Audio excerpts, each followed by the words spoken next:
Hey, Pardon My Take listeners, you can find every episode on Apple Podcasts and Spotify. Prime members can listen ad-free on Amazon Music. On today's Pardon My Take, the 2021 Takies. They are finally here. The Takies are here. We have 23 categories that are going to win an award, including Podcast Listeners of the Year and Blake of the Year. I'm going to say this right now. I'll say it on the other end of the ad as well. No spoilers. Please, no spoilers. People who listen to it right away, don't spoil it for everyone else. It's a fun thing that we do. It's stupid. The Takies are funny, silly, whatever. Please, no spoilers. Let people listen. But the Blake of the Year, we have changed the rules. We have all three Blakes on this show to decide the winner of the 2021 Blake of the Year. And again, 23 other awards that we're giving out, and we're doing it all with our friends at Coors Light. Coors Light sponsoring the 2021 Takies. Do you ever feel like summer just flies by? What do you do when you need a moment to chill in the summer?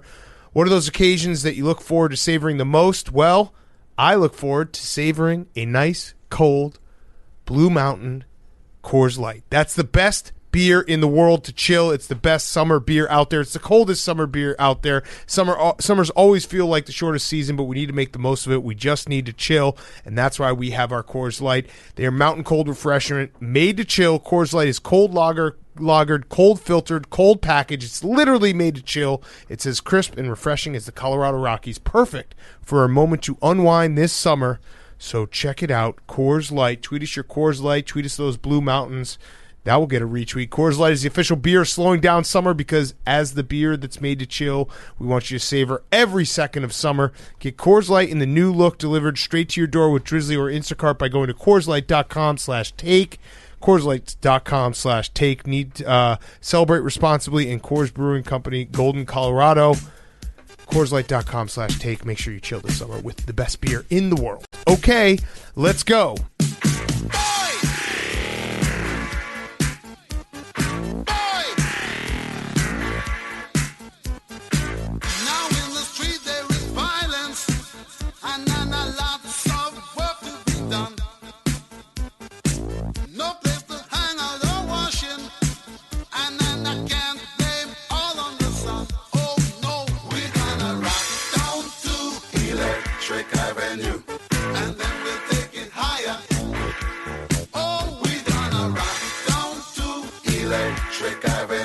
It's Pardon My Take, presented by Barstool Sports.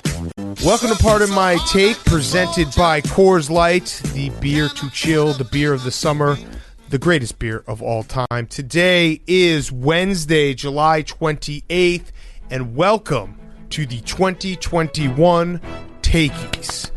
Welcome, guys. We just ordered a shitload of wings for the Takies. I'm telling you, this is the most magical night in show business. It really is. The ESPYs can go fuck off right off a cliff. They can go suck our dicks. Hey, ESPYs, suck my dick from the back. We're assholes. saying it. Suck our dicks. You know what, ESPYs? You pieces of shit. I think like 5 people watched the ESPYs this year. We're going to at least double that. Yeah. I mean, the ESPYs, did they happen? I don't know. I don't care. The Takies is all that matters. So, if this is your first Takies, this is our annual award show that we do in the summer. This year we actually usually we do it during the SB week. It's usually the week, All-Star. It's usually the week or the day after the home run derby or the day before the home run derby. Yeah, All-Star game. But this year, because of the weird NBA schedule, the NBA finals were during that week, so we had a lot of things to talk about. So we are doing the Takies today. We are very excited. We have 23 awards for you. I think I might even miscounted that, so it might even be 24. We have Blake of the Year. We have Podcast Listeners of the Year. Blake of the Year is going to be intense, too. We came up with an idea to do Blake of the Year in a little different way. In the past, we've just called them, and whoever picks up the phone is the person who becomes Blake of the Year. There's a major wrinkle in this year's award ceremony. We also have guest presenters. Well, the major wrinkle in this year's Blake of the Year is that we came up with a dumber idea. And it really was dumb. It's definitely dumber. But all 3 Blakes are in attendance. So we have them all. We talked to all of them. Get excited for that. Should we do it? Should we hop into it? Billy, do you want to say grace? A prayer? Maybe a pregame prayer? Yeah, say some grace for us. Take a knee, boys. Yeah. Here we go. Before we enter this award ceremony, I would like us to all be grateful for everything that has happened in the past that we are thankful for. Do you know a great year. You know when there's awesome year. Do you know when there's that, like, people will use that tweet, like, someone said this and I can't stop thinking about it, like, it really be like that or something like that? It really do be like that. It really do be sometimes. like that. When we came across the conclusion that Billy is a stoner that doesn't smoke, like, I can't hear his voice differently now. When was that? Was that last episode? Yeah, that we or 2 recorded? weeks ago. Yeah, you are high. Yeah, Billy's brain is high. Just your presentation, like, all right, guys. So You look kind of different today, Billy. Yeah, what's up? what happened? Did you get a haircut? Nah. Say it. Say the line, Billy. Say the line that you said off air because it was so goddamn good. We can't start the takeys until you do it. All right, let's do it. Let's go back into it. Read back into it. Billy, go back to 0. All right. I'm gonna say 3, 2, 1, and then you're gonna go into the scene. Yeah. Because this is exactly what happened before we started the show. 3, 2, 1, scene. Billy, you look great. Did you get a haircut or something? No, I actually dyed the tips invisible. And now we can start the 2021 takeys. Just an unbelievable line. You said that, and I hate you now.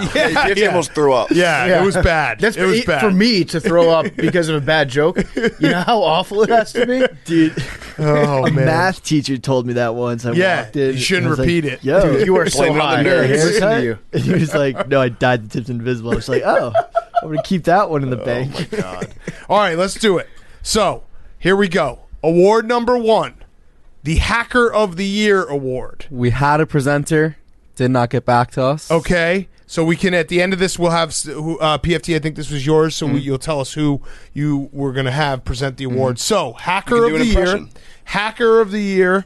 The nominees are the pipeline that got hacked, which I don't even still know how that happened, but it happened. Somebody clicked on the Kansas City titties. Yeah, right. Yeah. The pipeline that got hacked and made us all pay more for our gas for like 2 weeks. We were really pissed about that. Brogan Roback hacking PFT, which that was bad. That was day one stuff. Hand up. That was mostly my fault. And then the presumptive favorite, I think this actually would be off the board if we had bets on the takeys. Jay Williams for being hacked after the Celtics hired a African-American coach, and then Jay Williams tweeted, the first head coach of color for the Celtics, and even more importantly, he is one talented individual who has paid his dues. Now, if you have even like a very, very basic knowledge of sports history, you know that that's not in fact true. The Celtics actually had the first African-American head coach in NBA history in Bill Russell, and they've had like 5 since. Jay Williams then tweeted about 6 hours later, as it relates to the Boston Celtics tweet that came from my account a couple of hours ago. I did not post that, and my passcode has now been changed.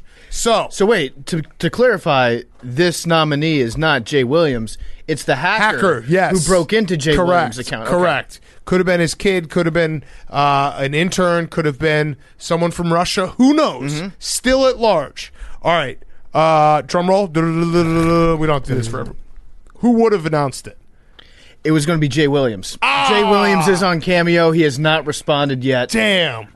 And I was going to have Jay Williams give the award to the people that broke into the pipeline. Yes. And then it turns out, oops, Jay Williams' Cameo account got hacked. So the winner is the hacker of Jay Williams. Congratulations. You have now won. I'm sure that person is listening right now. You have won the first takey of 2021. And Great award. Listen to me, you son of a bitch. We haven't forgotten about you. Wow, we were at the Islanders game for that moment. It was incredible. Everybody was laughing. You can't get that wrong as a basketball analyst. It honestly reminded me of that Sunday night baseball game where they found out that Bin Laden had just been shot, and like whispers going through the crowd, and people clapping. That's what was happening at the Islanders game, but it was just people showing each other Jay Williams, I got hacked tweet. Yes, and just an all-time hacking, an all-time fuck up on his part. We will find it, just like OJ. Every day he wakes up and he looks for that killer. We're looking for Jay Williams' hacker. We're coming, you son of a bitch. We're gonna get his We ass. got Coney, you're next. I hope that he doesn't his hacker doesn't have COVID and can't go outside, so we can't find him. But maybe he does. Yep. The second award of the night This one is a new award in Takey's lore. It's for Worst Dog of the Year. We love most dogs on this podcast. There are a few that we don't.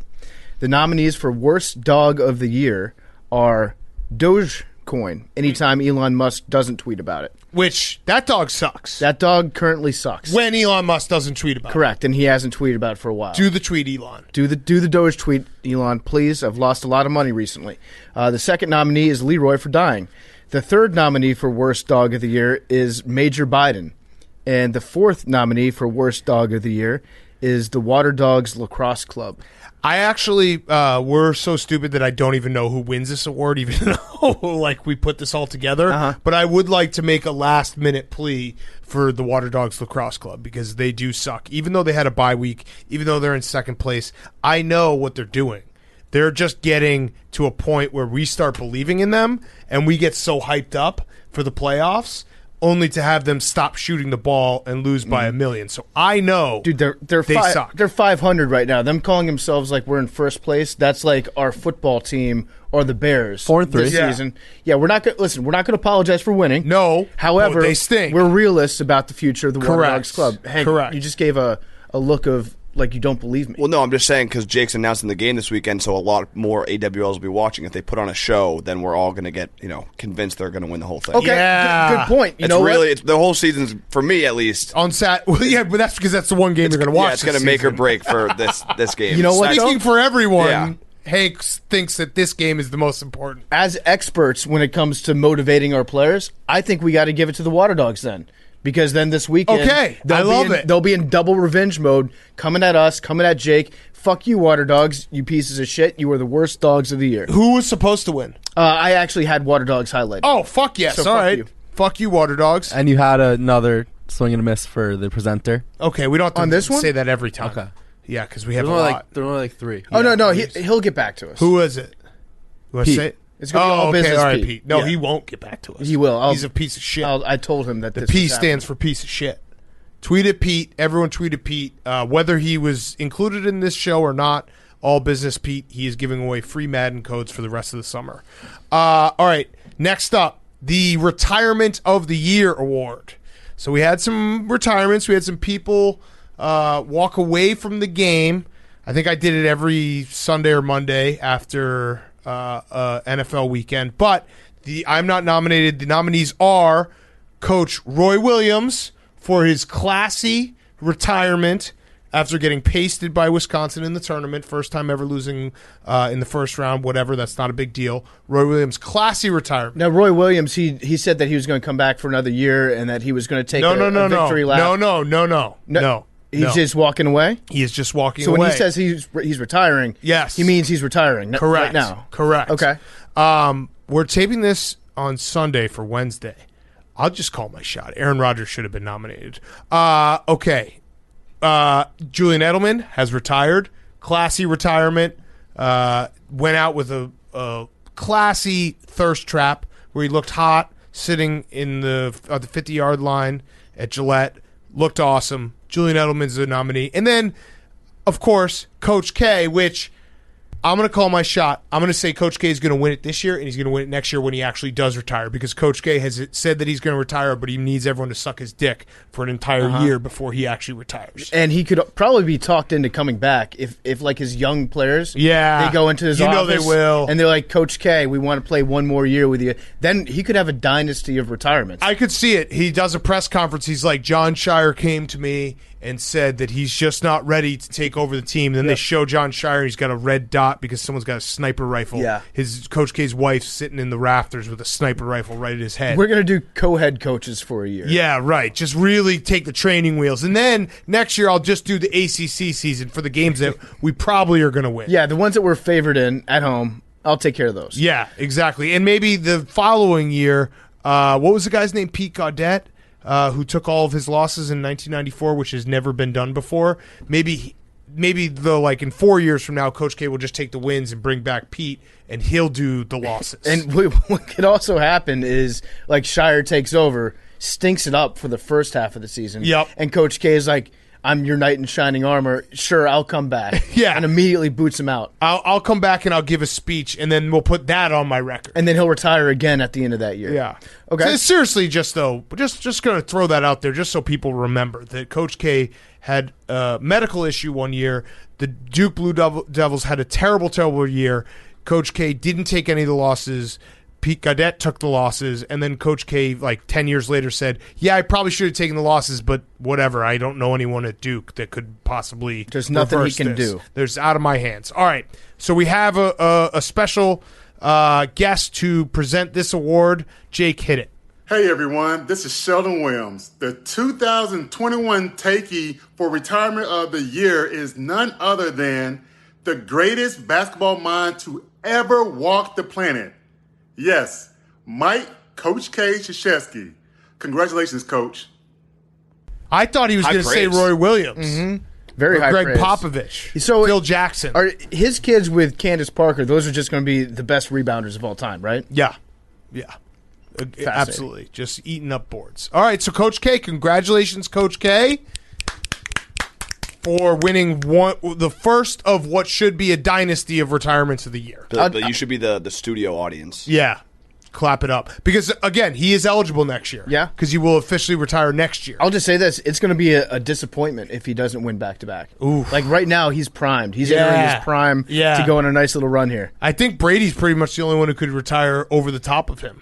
I could also see Aaron Rodgers pulling off back-to-back, too. He was this year. Yeah, but he might go back-to-back. Oh, come out and then come back? Aaron Rodgers, he's so competitive. He might see that that Coach K is set up to go on like a 3 out of 5 run and fake retire a couple times just to beat him. Yep. Okay, make sure you put nominees that Aaron Rodgers was official nominee this year. Okay, the fourth award of the night is going to 19-year-old of the year. Ooh. This is the 4th year in a row that I think we've had this award. Yes. 19-year-old of the year. It was a stacked field this year. We've got Jason Tatum. Okay. He's a young 19. Okay. Mbappe won a World Cup, choked in the Euros. He's still 19. Big choke. And then Lil Sasquatch. People King of New York? The king, the one and only. People forget that he's the king of New York. He's got a great new podcast out that you guys should download and listen to. It's really good for a 19-year-old son of a boy dad. The winner goes to... How you doing, alls? It's Big Time Tommy. And I'm happy to announce that the boy who doesn't miss, a.k.a. Little Sasquatch, is the winner of 19-year-old of the year due to his hilarious coverage of Bryce Hall and Josh Richards' social life. Congratulations. Congratulations. Yes, the 19-year-old of the year award.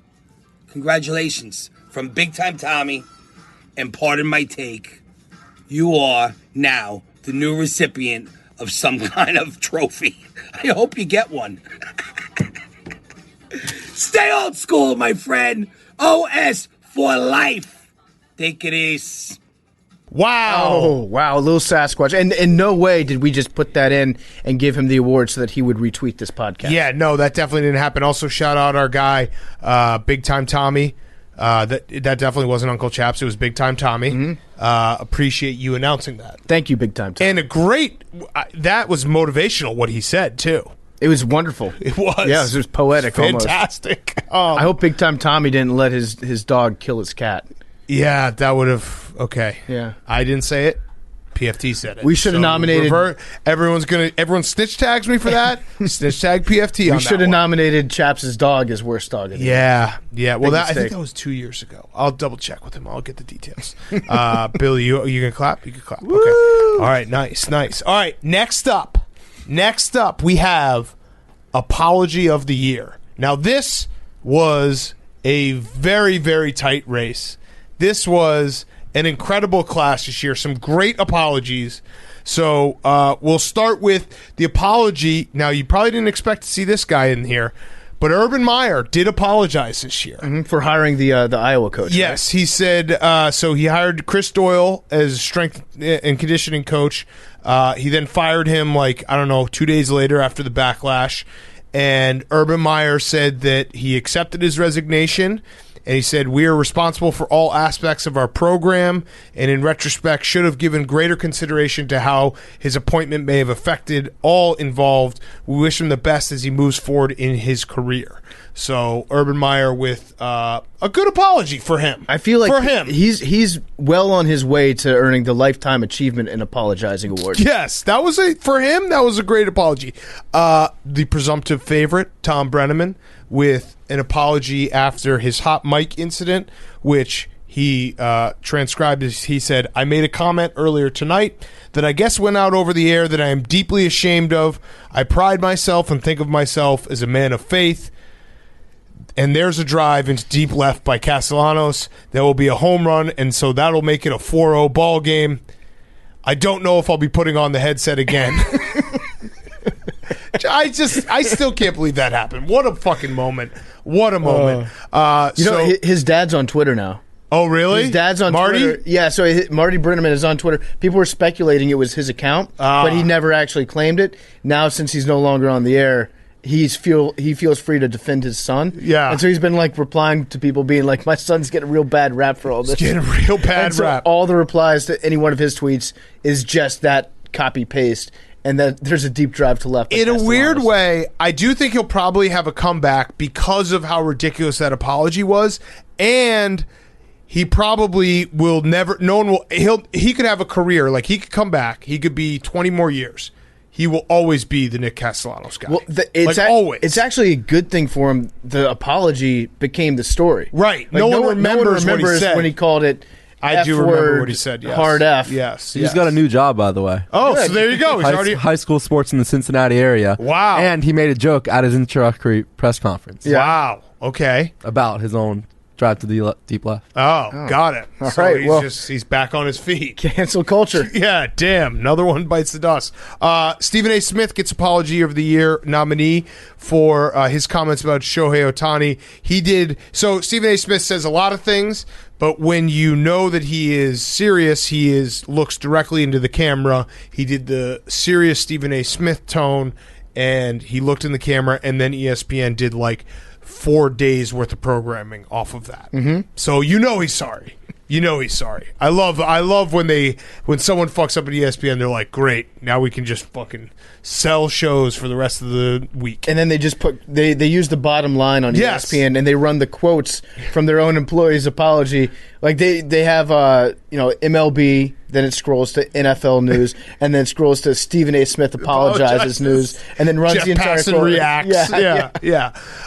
And then lastly, we have Jeffrey Toobin, who, if you forgot, was the CNN reporter who forgot to close his Zoom and jerked off during a company meeting. His apology, I feel like people obviously remember the story, but they kind of forget how his apology went. It was something. I went and looked it up. He said it was deeply moronic and indefensible. And then he went on to say, I've spent the 7 subsequent miserable months in my life trying to be a better person. In therapy, trying to do some public service, working in a food bank, working on a new book. What does a food bank have to do with jerking off in front of your coworker's face? And like going to therapy. Like I went to therapy to overcome my addiction to jacking off accidentally. To not closing Zoom Zooms. Yeah. Or I'm working on a new book that I'm going to make money from. Like, what is that? It's so funny when people use therapy as like, this is my get out of jail free card. I did something wrong, but by saying that I'm currently in therapy, it's like when Riley Cooper went to go seek treatment for being racist. Yes. They sent him like a 13-step program for a week, and then they brought him back. They're like, okay, he's cured. It's all good here. If I jerked off in front of coworkers on a Zoom, the analogous apology that I would issue if I was a Jeffrey Toobin, I'd say, I've worked really hard I'm in therapy, I'm trying to do some public service, I sold the pile for $15,000, and I'm working on some new parlays that will definitely not lose. That would be what I would say. I just say sorry for being horny. Working on a new book. Listen, sorry for partying, guys. I love, too, that he had 7 months to be like, I'm going to get in front of America and be like, listen, guys, I'm digging deep. I'm working on a new book. I hope his book's about accidentally jerking off on a Zoom call. Yeah, I want to fucking add a wing on my Hamptons house. So I'm working on a new book. All right. Do we have a specials? Oh, we do. Oh, okay. Went off script a little bit. Oh, Okay. This is the one you prepared us for. Okay. We don't know. PFT and I are going to react in the moment.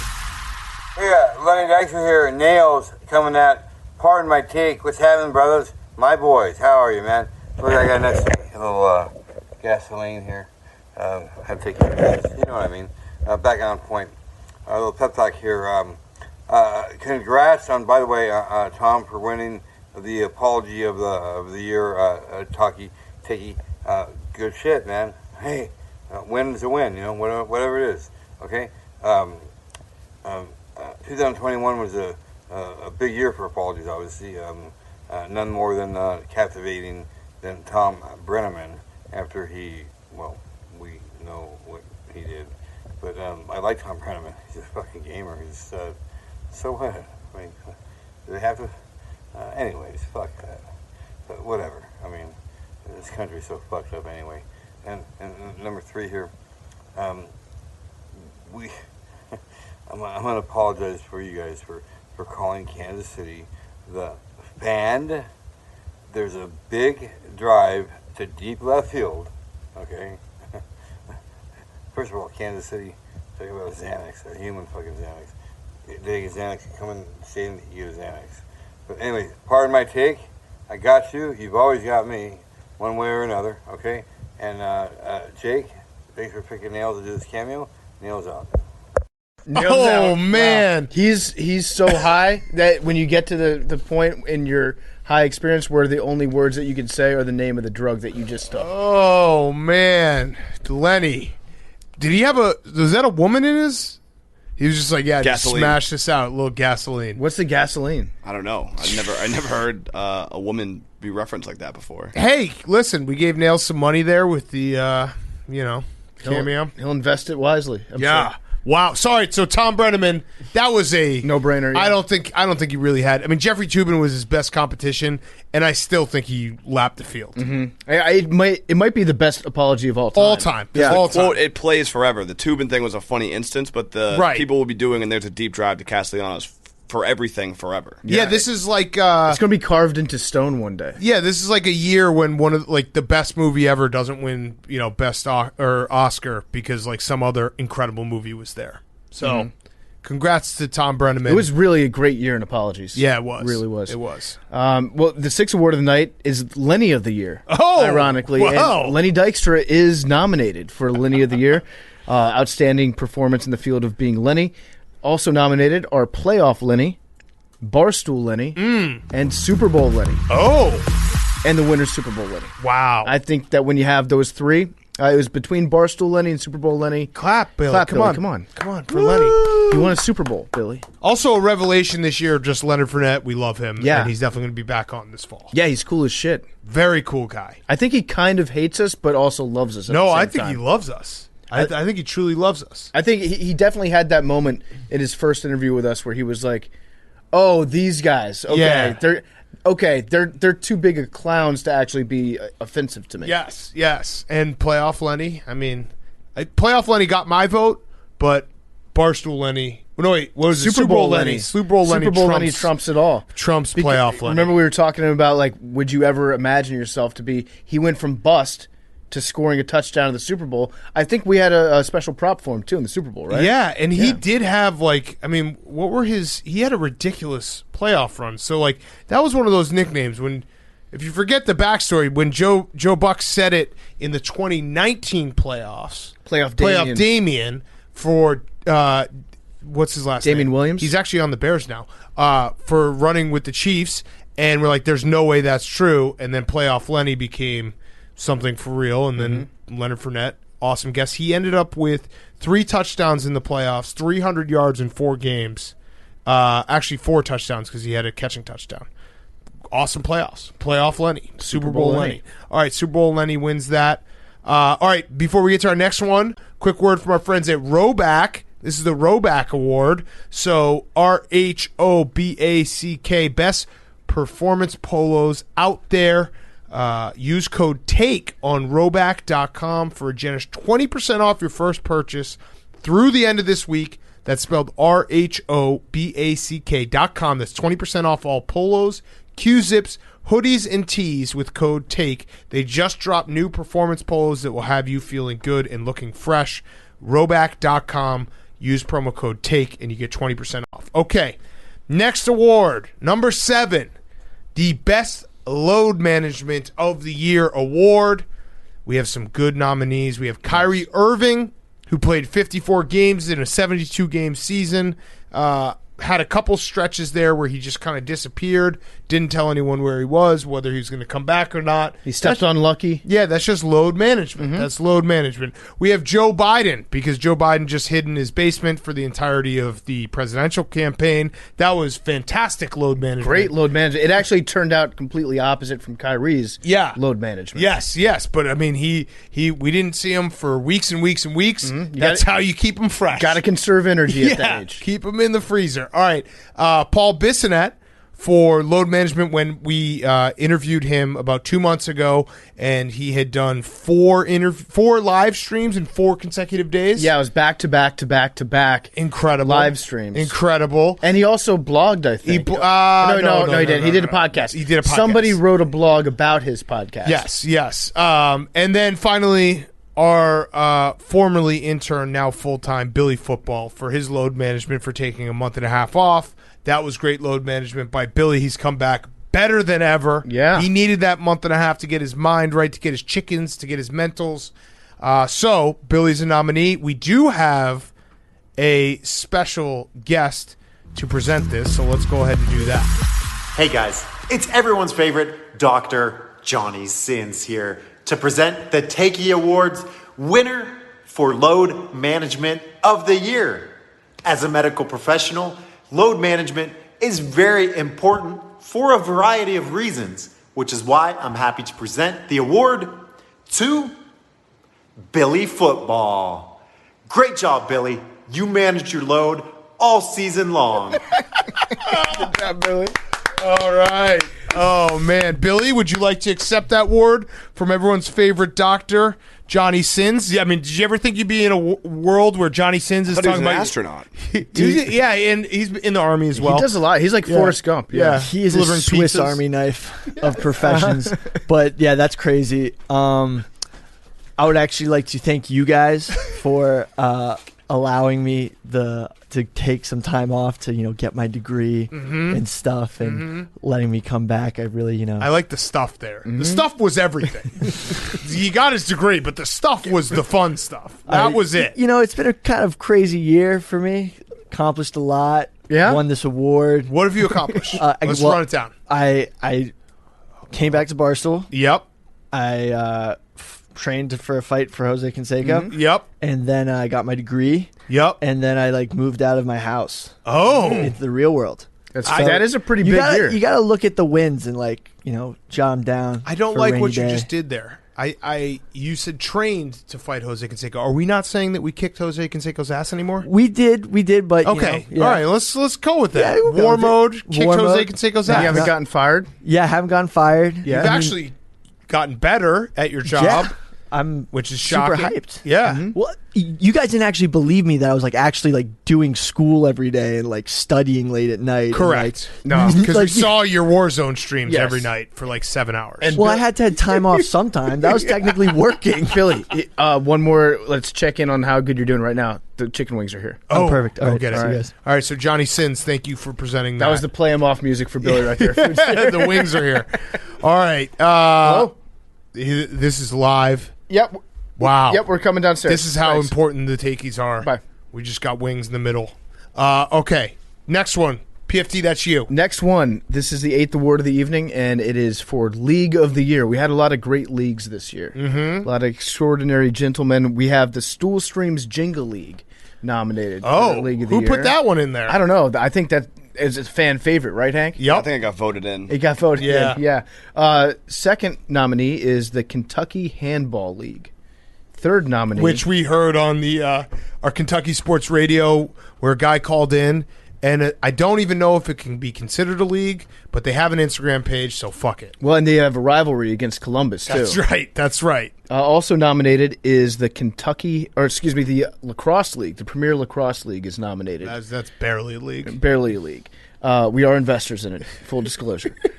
The last nominee is the Super League. Super League. You remember that really had a moment this year. Yes. The Super League, that Monday, that Sunday night, intense. Yep. I honestly kind of missed the idea of the Super League. Again, it's bad. We understand football's a sport. Everything else is a business. But Super League would have been sick. Dude, low key. Imagine Man City against Barcelona. On a Wednesday. Like twice a year. On a Wednesday. That's beautiful. That's just a great idea for the league. That's a great idea. So we have a special guest presenter. Jake, you want to play? Hi, this is Joe Castiglione here to present the Takie Award for League of the Year. And the winner is the Super League. Congratulations, soccer fans. You did it. Oh! That was Bubba's... Legend. Bubba got to put that in. Who's Joe Castiglione? I think the Red Sox announcer. That actually is a perfect voice for the League of the Year. Jake, you gotta study that voice and learn everything from it. You got it. Who's your favorite voice right now in the biz? They're all great. No, Marv Albert. Come on, best. He's voice, not in the biz anymore. Best He'll be back. voice in the league. I don't know. There's a lot. God damn it, Noah Eagle. He's a good friend of mine. Okay, worst voice in the league. I don't know. That one's easy. What's that fucking guy's name? Siciliano. Fuck him. All right. Wait, good. What about Tom Brenneman? Yeah. He's back in the biz. Unless you're okay with everything he said. Disavow. Okay. All right, next up, great League of the Year, the Super League. I mean, it's super. It's an incredible name for a league. It really is. Someone needs to... I mean, the SEC probably should just beat the Super League. Yes, that's what they've done. Yes. All right, next up, we got Alpha of the Year. This is a great category this year. We have the favorite, the not that guy. So put that in. If you could take okay? 6 You're not that guy, pal. Trust me. You're not that guy. Okay. Okay? Are you? Absolutely. You're going to get arrested for this? Arrested for doing what? Just like a pimple on the left. Somebody says something and you don't like it. Sir. And you don't like it, right? Is that what it is? You little pimp. Not that guy. I've watched the whole clip. He was ready to beat the fuck out of that guy. His posture was impeccable for an old guy, too. Mm-hmm. Yes. So I don't know. He's got some stiff competition this year, but as a newcomer in the field of being an alpha on the internet, that's a strong showing from the not that guy. Yes. We have Wile E. Coyote for basically winning LeBron James Space Jam 2. Put the team on his back. He did. He scored 300 points in that third quarter. And then finally we have our beloved Jake Marsh for his Best in the Office speech. Drum roll. I was actually supposed to get... I reached out to Mark Miller, the Bills fan, the Dallas is going down guy. He did not get back to us, so he was going to present it, but drum roll, please. Billy, drum roll. And the winner is... the Best in the Office, Jake Marsh. Jake Marsh. Please Thank give us you a guys. speech. Really means a lot. I wouldn't have the opportunity to have this unless you guys gave me the platform. So it's a team award. It's not just about me. Mm-hmm. So are you thanking Hank for being being so bad at ping pong? No, Hank's not bad at ping pong. But at all. if you hadn't beat him, then you would never have gotten this award. It's true. Yeah. But did you know? I mean, obviously the answer is probably yes. But did you know you were an alpha before that moment? Did you know? I was just playing the game, and sometimes the emotions come out this when answer's alpha. Yeah, you try to win. But your career has forever changed from that moment. You are the alpha guy. We'll see. What would you say was more of an alpha move? Doing the I'm the best in the office, I'm the best one here, or the step over? Actually, that question's for Hank. The step over was entirely more disrespectful. Really? Yeah. No, I agree. Wow. Because the Best in the Office is just like a initial emotions, like you're just relieved to win the game. That happens, but the step over was just completely unnecessary. Yeah. Totally alpha. Yeah, that was. There's no other word for it. No, it really isn't. I was trying to help him up. A great year. I wasn't injured. A great year for our alpha of the year. Good job, Yep. Jake. Thank Good you job, guys. Jake. Yeah. This next award, it's one that we've done every single year on Pardon My Take. Yep. With the Takies. It's a very sacred award, and we've got a great cast of nominees. It is the Lib of the Year award. Lib of the Year award. The nominees are Chris Long. Has he won it? How many times? I think Chris has won it 3 times. Okay. To the point where when they bring out the mops at a basketball game that say Libman on them, Yep. people always take pictures and they're like, oh shit, I didn't know that Chris Long is at Madison Square Garden Yes. tonight. He is a world-famous Lib. Libman. Mhm. So Chris Long is nominated again. He's almost like the Meryl Streep. It really wouldn't be a category if it didn't have Chris Long in it. It's true. The second nominee is Billy Football. Billy Football for graduating from a liberal arts college this year. And for getting the vaccine. And for getting the vaccine. And Yeah. for getting vaccinated. Huge Lib move. Also nominated is... Such a Lib move that Billy's actually told us that we have to mention Yep. that he got the vaccine because he doesn't want people to think he's anti-vax. He got Johnson and Johnson. Yeah. Also nominated is Cole Beasley. Cole Beasley nominated for Lib of the Year award for refusing to take the Trump vaccine. Also nominated Dan Woken. Just an outstanding year in the field of liberalism. He from still Dan thinks Woken. we shouldn't be playing sports. Yeah, no, he thinks that To this sports. day. He doesn't think that sports should ever exist. He thinks that every ball should be deflated in America until such time that Dan Woken personally approves of it. And then Dr. Anthony Fauci nominated for Lib of the Year. Created coronavirus. He invented it in a lab. Yes. He's actually from Wuhan. And if you don't get to listen to the whole show, it's probably because the rest of it was taken down after this. We can definitely not put this up as a clip on Twitter or Instagram. Yeah. All right. We do not have a guest. Wait, Jake.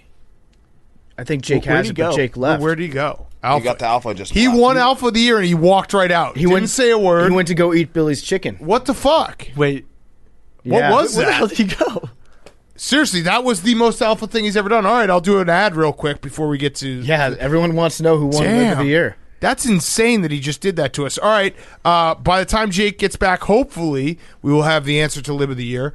Go right now, though, to 3chi.com, 3chi.com to shop for Delta 8 vapes, gummies, tinctures, and oils that can be used to make homemade edibles. Use code PARDON at checkout to receive 5% off your order.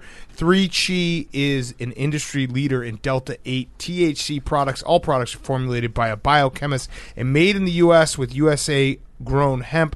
3Chi's Delta 8 is a federally legal version of THC, and it is more functional alternative to marijuana. It gives an amazing buzz and a great body feel, but with a clearer head and less anxiety and paranoia. It's available online at 3chi.com and at retailers around the country. Again, go to 3chi.com, the number 3chi.com to shop for Delta 8 vapes, gummies, tinctures, and oils that can be used to make homemade edibles. Use code PARDON at checkout to receive 5% off your order. Okay, Jake is back. We stopped the show for you. You won the Alpha of the Year, then you just walked off. That was unnecessary for this to stop for me. Well, we didn't know if we had a presenting... no, I timed it perfectly. Oh, okay. Yeah. For what? Not having anyone? Us so hard right now. To make sure there were no pauses for Got the it. presenters. Got it. Yeah. So, no presenter for Alpha of the Year. No.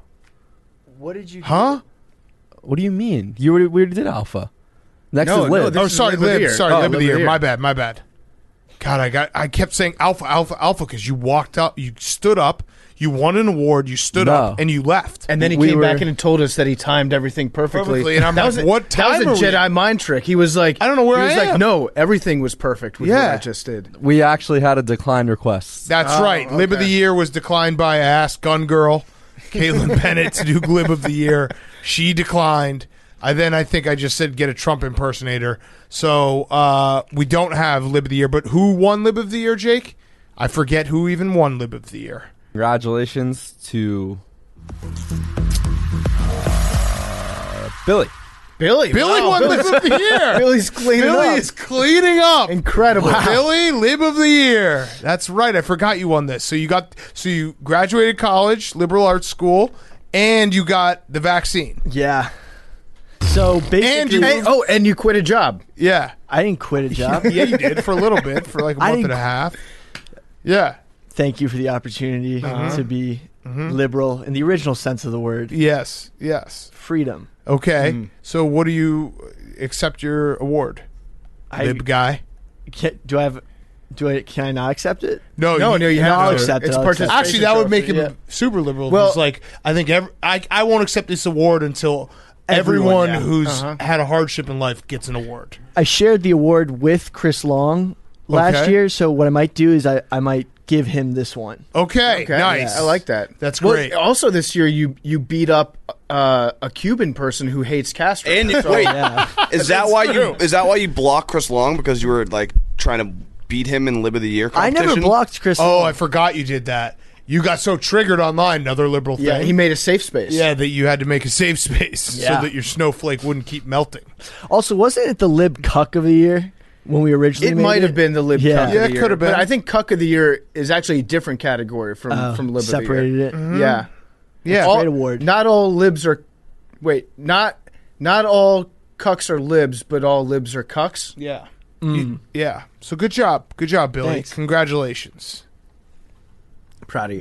When we sponsored AOC as our first NIL athlete, Billy was like, "Oh my god, dream come true." Goals. That's what he said. He said on the text He chat. was like, "Can I drink her bathwater?" Girl boss. All right. We should have done Girl Boss of the Year. Oh, fuck. Billy, you won that one too. No, Hank won that No, one. Hank, that's big. I think I now have the most takeys of anyone In ever. history? You're cleaning up today. You're cleaning up today. All right. Next up, PFT, right? No. it's you. It's me. I'm all lost. I can't stress this enough. Jake just alphaed my brain so hard by getting up and just changing everything. I still don't know what he was doing. I don't either. Incredible. Did you have to poop, Jake? No, I had to pee really badly. All right. Thirst Trap of the Year. Big award. A lot of people up there for Thirst Trap of the Year. We'll start with us. Everyone in this room, we get Thirst Trap of the Year for the post of us playing Dimmy at Stu Finder's pool. I think women are still masturbating to that today. Next up, we have Jeffrey Toobin. It must not be that good of a picture if they're still masturbating. Yeah, that's true. They're still trying to get off. They just keep looking at my fucking belly that's just overlapping. Like, just my belly looks like it's choking my bathing suit. Listen, I think we all look good. We look like real men should look. Yeah, Not that's like right. these fancy guys that work out and eat correctly. This is what real guys look like. Yes, Okay? yes. Perfect body. All right, we have Ryan Russillo for the jumper that doesn't make any sense, where he's floating in the air, getting his shots up. Big Cat, he was unloading some pictures from his camera. That's true. That's a photo dump for people in the world. Jeffrey Toobin is nominated. We already talked about him, but his thirst trap where he masturbated on a Zoom call. And then our good friend Paul Rabel for giving the game ball after a win, which doesn't happen often. It's a little PLL joke for people out there. Aren't the Cannons the worst team in the league? Last place right now. Yeah, They're playing there for we their go. lives in That's- Colorado Springs this weekend. Yep. Giving away the game ball in his underwear while everyone else had their shorts on and most had shirts on. It was very uncomfortable to watch. I didn't write down who won this, so let's decide it right now. I mean, I think it's got to go to Paul Rabel. Who's the most likely to retweet it? No, it might Russillo? not. Yeah, well, Paul Rabel, if he wins, it might not be brand friendly enough. Oh, for him should we to give do it a tie? A tie to Russillo and Rabel, and you know what? First to retweet wins the it. picture of themselves. Yeah. Yeah. Okay, so we'll do a quote card with Paul Rabel and Ryan Russillo, and it will say in fine print, first to retweet gets the actual award. Yeah, I like that. Okay, so Thirst Trap of the Year award is still to be determined. It's just shocking that Julian Edelman was not nominated. Yeah, I know. He put a shirt on. Yeah, Yes, it's tough, man. He retired from having topless pictures. This is Takey history, folks. We just didn't give an award away, and instead we're making it a competition. I think we kind of did, because only the true Thirst Trapper of the Year would want more people to see that original Thirst Trap. Yeah, that's true. That's true. Okay, good award. The 12th award of the evening is going to the category of premature celebration. A lot of good nominees this year. First nominee is every Steelers fan when they were 11-0. Maybe the worst 11-0 team in any sport of all time. Yes. But they were sure letting us know about it at that point. Also nominated is Ryan Russillo for adopting Chris Paul and making Chris Paul his son in the second round of the playoffs, just before Chris Paul fell off the face of the earth. To his credit, it was after they won the Western Conference Final. But and I'll give him a little bit of credit that he has thrown out there that he thinks Game 4 of the finals will probably hurt him more than it hurts Chris Paul, like mentally. So he's at least taking some ownership. But yeah, he was looking for his victory lap on Chris Paul. I think Chris Paul cares more than everyone else. Now, will except in Game 4. Will Ryan change his tune when it eventually comes out that Chris Paul was dealing with like a wrist injury? Ooh. Is he going to be like, see, I was right about Chris Paul, but I didn't know he was hurt? Yeah, we will see. Yeah, so the winner of Premature Celebration of the Year goes to the Suns and 4 guy. Oh, man. Because he had a moment. Yeah, thank you, Billy. Yes. He had a moment. He became a public figure, and as quickly as he came on the scene, he left. And he came on the scene with, like, in a ball of fury. Yes. He announced his presence by beating up that Nuggets guy. And it's over. And it's over. It's over. It's over. It's nice guy. We had him on the show. Yeah. We did a T-shirt with him. Wish him the best of luck. Suns and 4 is over. It's not. It's never coming back. Mm-hmm. So it was not. What a whirlwind. He had a moment. He'll always, you know what? He'll always be able to be like, hey, I'm the Suns and 4 guy. Credit to Suns and 4 guy as well, because I saw on his Instagram when the Suns were down 3-2, he was playing chess while everyone else was playing checkers. He was doing some charity work, giving meals to homeless before they actually lost the NBA Finals. He was getting ahead of it. So I appreciate the, ability to see the whole court. And if you go back long enough in his history, especially on Instagram, you can see he's going to be just fine. He's like a big outdoors guy. Probably didn't watch too many live sports. Just looked like he hung out on big rocks and went hiking a lot. So I think he's got a good mindset to move on. Yes. All right. So great award to Suns and 4 guy.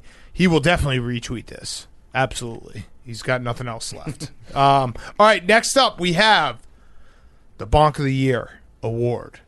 Big year in bonks.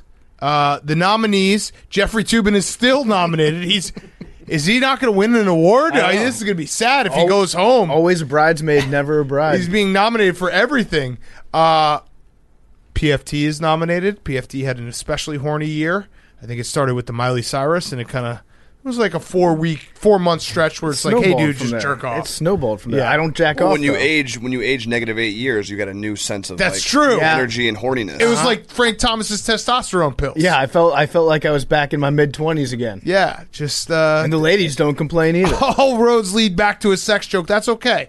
All right, and then lastly, Darren Ravel for his search for a random woman that he knew from it was like a country club. So here's the quote. Yeah.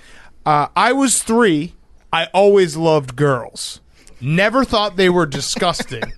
This was my friend Leslie at Woodmont Country Club in Tamarack, Florida. I need help finding her to catch up.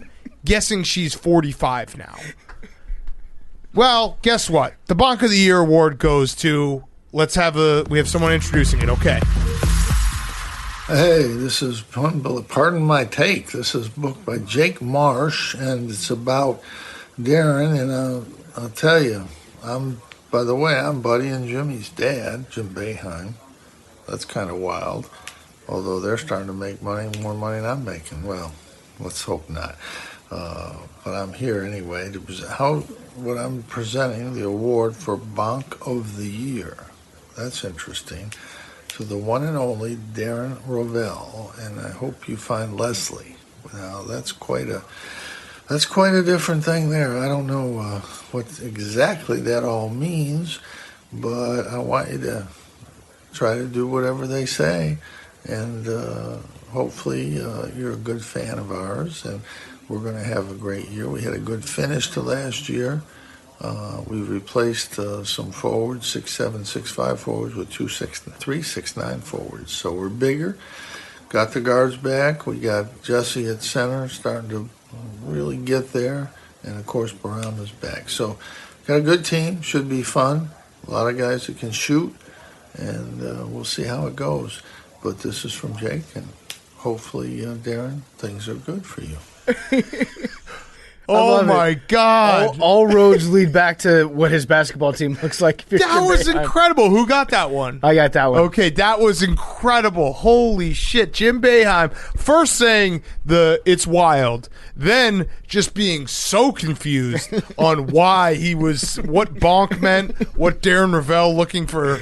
What was the exact quote? Like, oh, that's kind of weird. Like, so, and then just giving us the entire scouting report of Syracuse Orangemen. I love that though. That's a basketball mind right there. All roads do lead back to like him diagnosing. Okay, what are some things that we've upgraded in the zone for next year? Yes. I was 3. I always loved girls. Never thought they were disgusting. What a fucking weirdo. Leslie from the pool. From the pool. I hope Leslie found out that Darren was trying to find her because she should have taken some protective measures at that point. Yes. Like restraining order. And listen, I don't know what state he was in when he tweeted that, but it was horny. Because you can't be like, this chick I knew, I want to find out about her and maybe see her Instagram.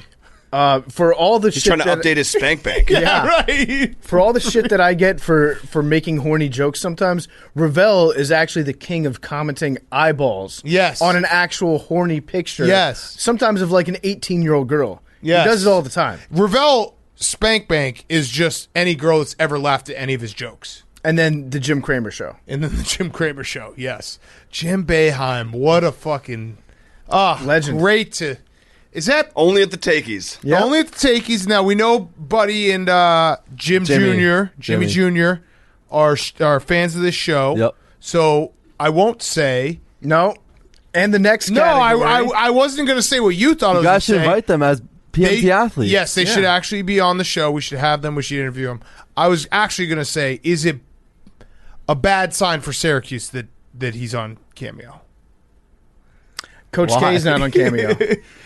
I don't know. Well, whatever. We'll move on. You know what I think it is? Because he did allude to this. He goes, Buddy and Jimmy are going to be making more money than I will sometime soon. Let's hope not.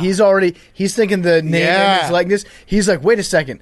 I can get a cut of this NIL thing. Okay, go to Syracuse because then you can do that. There we go. Yeah. That's the good spin zone. Okay. You want to do an ad before we do the next one? Yeah, before we get into the next Takie Award, I want to talk to you guys about Cross Country Mortgage. Cross Country Mortgage is the official mortgage company of the Takie Awards. It's much like us here at Barstool. It's a people-first group of people. They're dedicated to the fundamentals of mortgage lending. That results in a fast, convenient, and less stressful home financing or refinancing experience. Rates are unbelievably low right now. Don't pay the bank more money than you have to. Our friends over at Cross Country Mortgage have made it super simple. You can figure out how much you can save on a monthly basis and over the lifetime of your loan.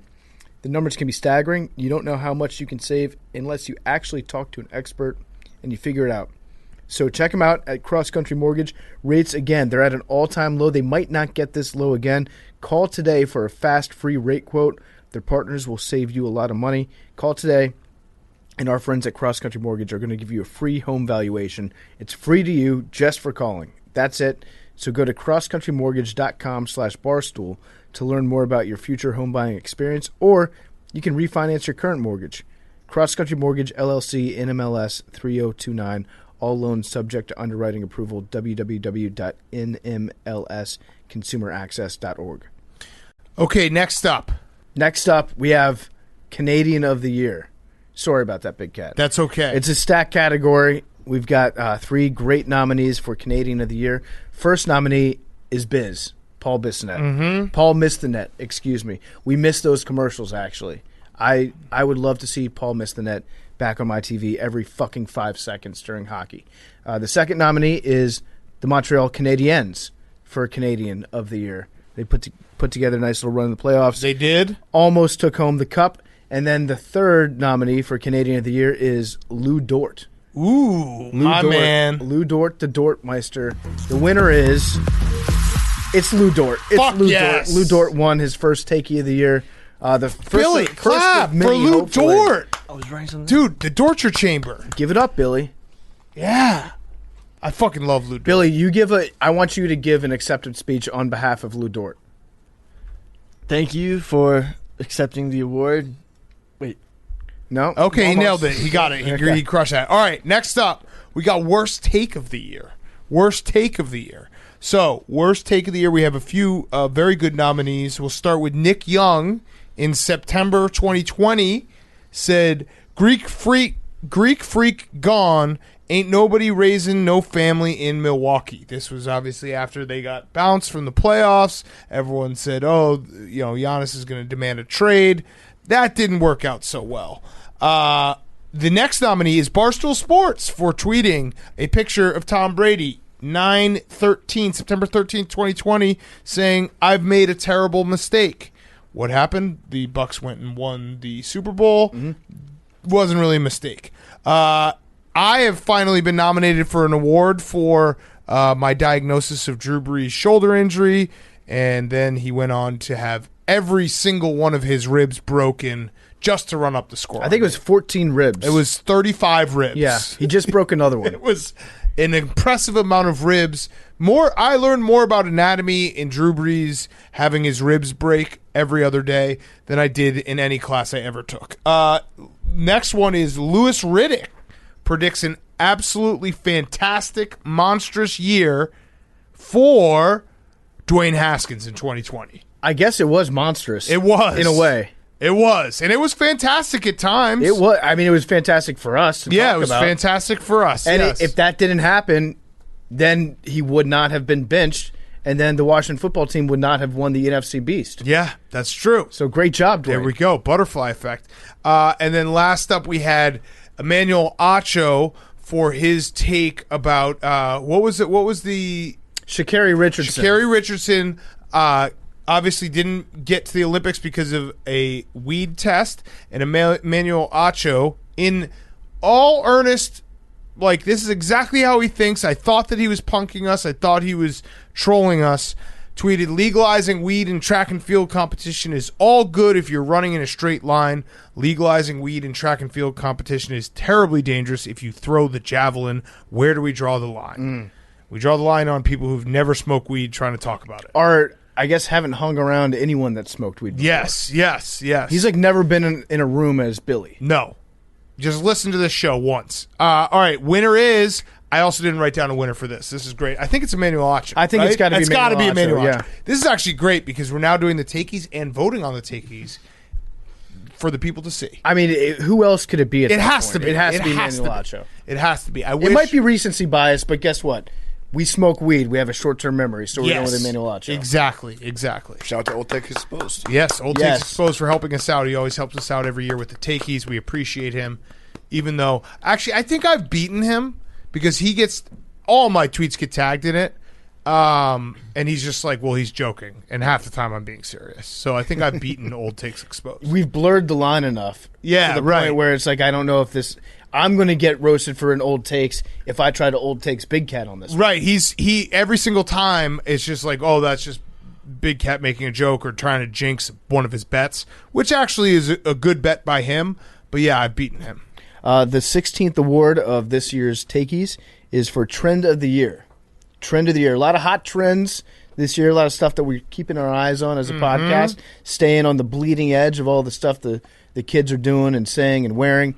We're probably the hippest podcast in the world, so the nominees for Trend of the Year are Cap, saying that's Cap. Brought to you by? It went away for a little bit, but then Cap came back with a vengeance this year. Short Shorts is nominated for Trend of the Year. 5-inch inseams, right, Hank?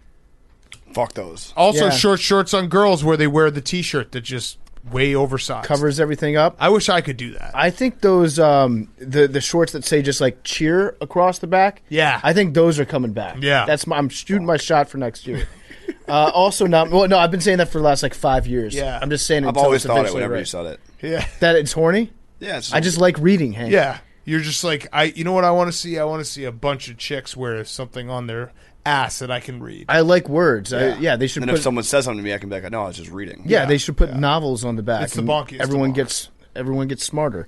Also nominated for Trend of the Year, getting vaccinated. Getting vaccinated, and then shout out Billy, and then not posting about it on social media. Yep. Also shout out Billy.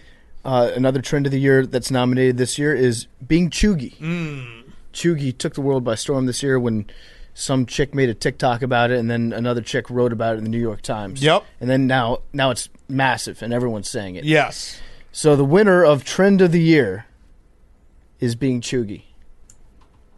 No, that's Cap. That's Cap. That's Cap. What? I just capped. Holy It's not. shit. It's not Chugi. It's capping. Cap is the Trend of the Year. No Cap. All right. What a twist. Congratulations. Unbelievable run for Cap. Yeah, You Cap- willed it to victory. Listen, Cap. You brought it across the finish line. Cap came back big time.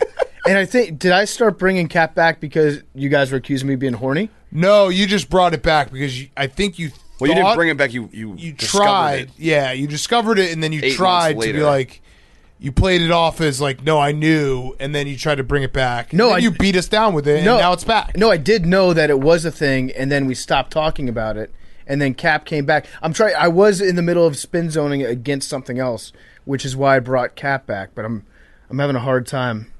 I think I was being horny. It might have been. I mean, might have. Yeah. I mean, it's either horny or being Cap. Mm-hmm. Those are the two states of PFT. All right. Next up, we have Monday Reading of the Year. The Monday Reading of the Year, the nominees are, we have the Waffle House reading, the Waffle House fight reading. We have the Chugi article that PFT just mentioned from the New York Times. We have the Disney Immersion Monday Reading. And guess what? You know what we're going to do? We're just going to put it in the show. We're going to put the Monday Reading, the winner in the show. So here it is. So we have this post called "My Boyfriend Keeps Getting Into Fights with a Cook at Waffle House." Here's how it starts. I know this sounds really weird, but here it is. My boyfriend and I have been together for 3 years. We met and started dating when we were both in graduate school. That's actually a good note to have there. They have advanced past bachelor's degree. Mm-hmm. But I dropped out to go back to college to pursue a different career. We are both finished now and live together, making a fairly nice combined income. Our income is relevant because we could afford to eat somewhere nice when we're out and about, but he always wants breakfast food. Okay, real quick. First of all, let's not shame people that eat at Waffle House, because if you're a millionaire, you should still be going to Waffle House on a regular basis. It is the best night food. It's the best breakfast food. It's drunk food. But It's great. Waffle House. It's drunk food. Waffle House is one of America's finest institutions. She goes on to say, when he was a child, his dad couldn't stand eating breakfast type food in the afternoon or evening, so his mom would make him waffles/pancakes, eggs and bacon in the evening whenever his dad was busy or out of town. It's a wonderful and safe memory for him, and when he goes to his happy place, he says that's where he always goes. I like this memory because it's basically the grown-up version of when you're 8 years old and you say, when I'm an adult, I'm going to eat candy for dinner. Mm-hmm. And then, spoiler alert, I actually have done that many times. It is kind of a weird move, though, for a dad to say, we don't eat breakfast food at dinner time. He's just a rules guy. That's kind of bizarre to me. Yeah. I don't like that. One time I was at a grocery store, and there's a person that was behind me in line. I was buying stuff to make breakfast for dinner, and the guy was like, Are you making breakfast? And I was like, yeah. He goes, my wife won't let me eat breakfast for dinner. Damn. And I felt so bad for the guy. Really sad. Yeah. That is really sad. All right, my boyfriend is an incredibly nice and caring person.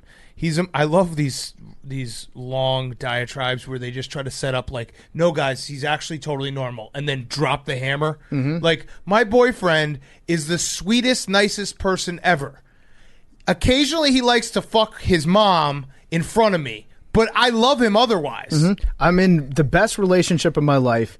My boyfriend sometimes likes to bring guns out in the bedroom. Yes. But I figure we've all got our kinks. My boyfriend is so in tune with my feelings, but every now and then he fakes like he's going to push me in front of oncoming traffic. I'm afraid he's going to kill me. Listen, I've got such a great boyfriend. We're in the best relationship of all time. It's something I could only have dreamt about when I was a little girl. He owns this island called Little St. James, and he goes there a lot with some of his friends. He makes good money. So we're doing pretty well. We have a beautiful house in Manhattan. Okay, so back to the story. He loves animals and is kind. This is really, she's doing the checklist of like, he's not a sociopath. He loves animals and is kind and gentle with every bug, bird, and pet that he comes across. Dude, you don't have to be gentle with every bug. Yeah, with a bug? Like a spider, I'm going to smash that spider. A murder hornet? Gonna fuck it up.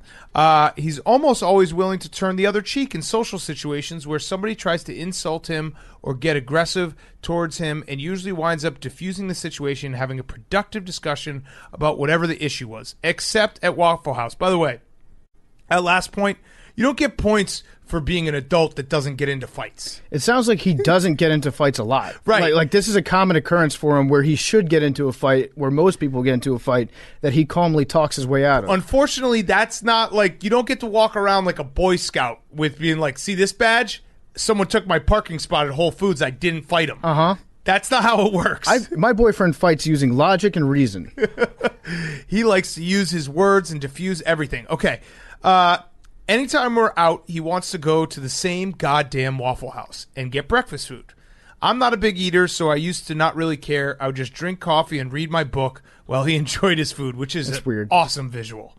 Just like, honey, let me get in my happy place. But that became impossible once he and this one cook started chirping at each other every time we went there. Boyfriend complained about his eggs one time because he likes them a little runny and they were served hard. The cook responded by giving him scrambled eggs. That's hilarious. When he brought it up again, the cook served him 2 hard-boiled eggs. Funny. Even funnier. Very funny. I think it was just part of the cook's shtick, which, who doesn't know a cook with a shtick? You got to have one. If you're a short order cook, that's, you know what? That's a feature, not a bug for that Waffle House, because that's the funny cook that fucks up your order and tells you. If you go to Waffle House and you expect to have your order 100% correct every single time, you, my friend, are not understanding the true charm of going to Waffle House. It's like, I want breakfast food. They serve you a breakfast food, and then you kind eat it. of. Yes. It's kind of. Maybe. The cook responded by giving him scrambled eggs. When he brought it up again, the cook served him 2 hard-boiled eggs. I think it was just part of the cook's shtick, and it was kind of funny, to be honest. But my boyfriend wasn't able to laugh it off. When we left, he was in kind of a bad mood, but we didn't really talk about it. The next week, we're out getting some shopping done, and he wanted to go to Waffle House again. I suggested that we try out a different place, or at least a different Waffle House location, but he only wanted the same Waffle House, which, if you've been in the South, there's a Waffle House every other block. And they look identical on the Exactly inside. That's the entire point of Waffle House. It's just a food station. It's like being like, I want to go to this McDonald's and not that McDonald's. We went in and sat down, and once again, the same cook served his eggs wrong.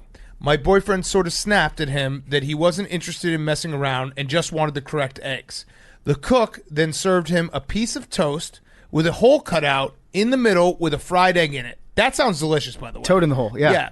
My boyfriend got really mad and threw the egg toast at the cook, which made the cook come around from behind the bar and throw it back at him. They ended up sort of wrestling, fighting, until my boyfriend was like, this is bullshit, and walked out. Nobody got hurt, but the few other people in there were watching and laughing a bit. Well, here's the thing. You don't want to get into it with a Waffle House cook, because Waffle House cooks know how to handle themselves. Most of their clientele is drunk. They're belligerent. It's late at night. You have to be able to fight if you're going to be. It's like the most dangerous, the most, I would say the most aggressive, like self-defense capable jobs in America. I would put Waffle House right up there with like Blackwater employees. Someone replied, the first reply to this tweet was, I went to a job interview for Waffle House and one of the questions was, can you fight? Yeah, it has to be. I mean, have you been to a Waffle House at 2 o'clock in the morning? Can you handle yourself? You have to. You remember that story in the news like a year ago about a Waffle House cook that took somebody's AK-47 away from him? Or they disarmed a dude with an AR-15? Very dangerous area. That's day one training if you're a Waffle House cook. All right, so back to the story. This is the crazy part. My boyfriend keeps going back and ordering eggs and getting into fistfights with the same cook. It's almost a ritual at this point. My boyfriend orders runny eggs, the cook serves him some other version of eggs, and then they beat the shit out of each other. I quit going with him after the second fight, but he kept going by himself. They're like Peter and the giant chicken from Family Guy. It's the weirdest thing. They physically fought like 6 or 7 times over this. I think they're actually friends. Yeah, they are. Like, this is just guys horsing around. Yes, this has become a friendship. If they weren't actually friends, he would not be allowed inside the Waffle House anymore. If you get into a fight, I'm not going to say if you get into a fight at a Waffle House, you're never welcome back because they would have no clients. If you get into a fight with the same person more than 4 times in a Waffle House, then at some point they'll be like, hey, can you just come back when he's not working? This is sport. They're like, they probably text each other beforehand. You're like, you want to brawl today? You want to go? Yeah. Yeah, you want to go, buddy? I've tried to talk to him about it a few times, but he keeps saying it's a matter of principle. I've told him to talk to the manager or something like that, but he just waves me off. Apparently, the cook hasn't yet made him the correct runny eggs, but it's like he spends the week learning new ways of preparing eggs to piss my boyfriend off. I think he does exactly that. I'm on Team Cook here. I want to get out in front of that. I'm on team both their sides because he's right. It is a matter of principle. But asking for an egg that's a little bit runny, that's a tough egg to make. Not for a cook. Come on. But if for you're- anyone, I know you could do it. If you're a cook at a crowded Waffle House and you've got a million orders going on, making the perfectly runny egg is a difficult task. So I don't I'm think on this Team is Cook. crowded. I think this is the middle of the day when Waffle House has no one. If that's in fact correct, if this guy is going for a casual lunch at Waffle House, Well, using from clues here, it's got to be a lunch or a dinner, and they were one day going out shopping, and then they went to Waffle House. I think it's just middle of the day. They're just fighting. Waffle, yeah, I don't know. I don't know about that. You either go to a Waffle House at night for dinner, or you go early in the morning for like a late, just the meal that you have at Waffle But House. she It's called said they Waffle will- House. they It's do not lunch. called breakfast, lunch, or dinner. She said he does lunch and dinner there. All right, so then it finishes up. The thing is, we're getting married this summer. He's accepted a job in a new city, and it'll be easy for me to find work after the wedding. So we'll be moving away from his sworn enemy Waffle House guy. He hasn't really been out since quarantine started, but it wouldn't surprise me if that's the first place he goes when restaurants open back up for sitting customers. But my main worry is this strange vindictive side of him I've never seen before that leads him to fight the same guy every week. The violence itself is an issue for me, but the obsession over it almost bothers me more. Should I be worried that this side of him will come up later in our marriage? How do I get him to open up about this? Is this type of obsession a choice, or is it indicative of something deeper?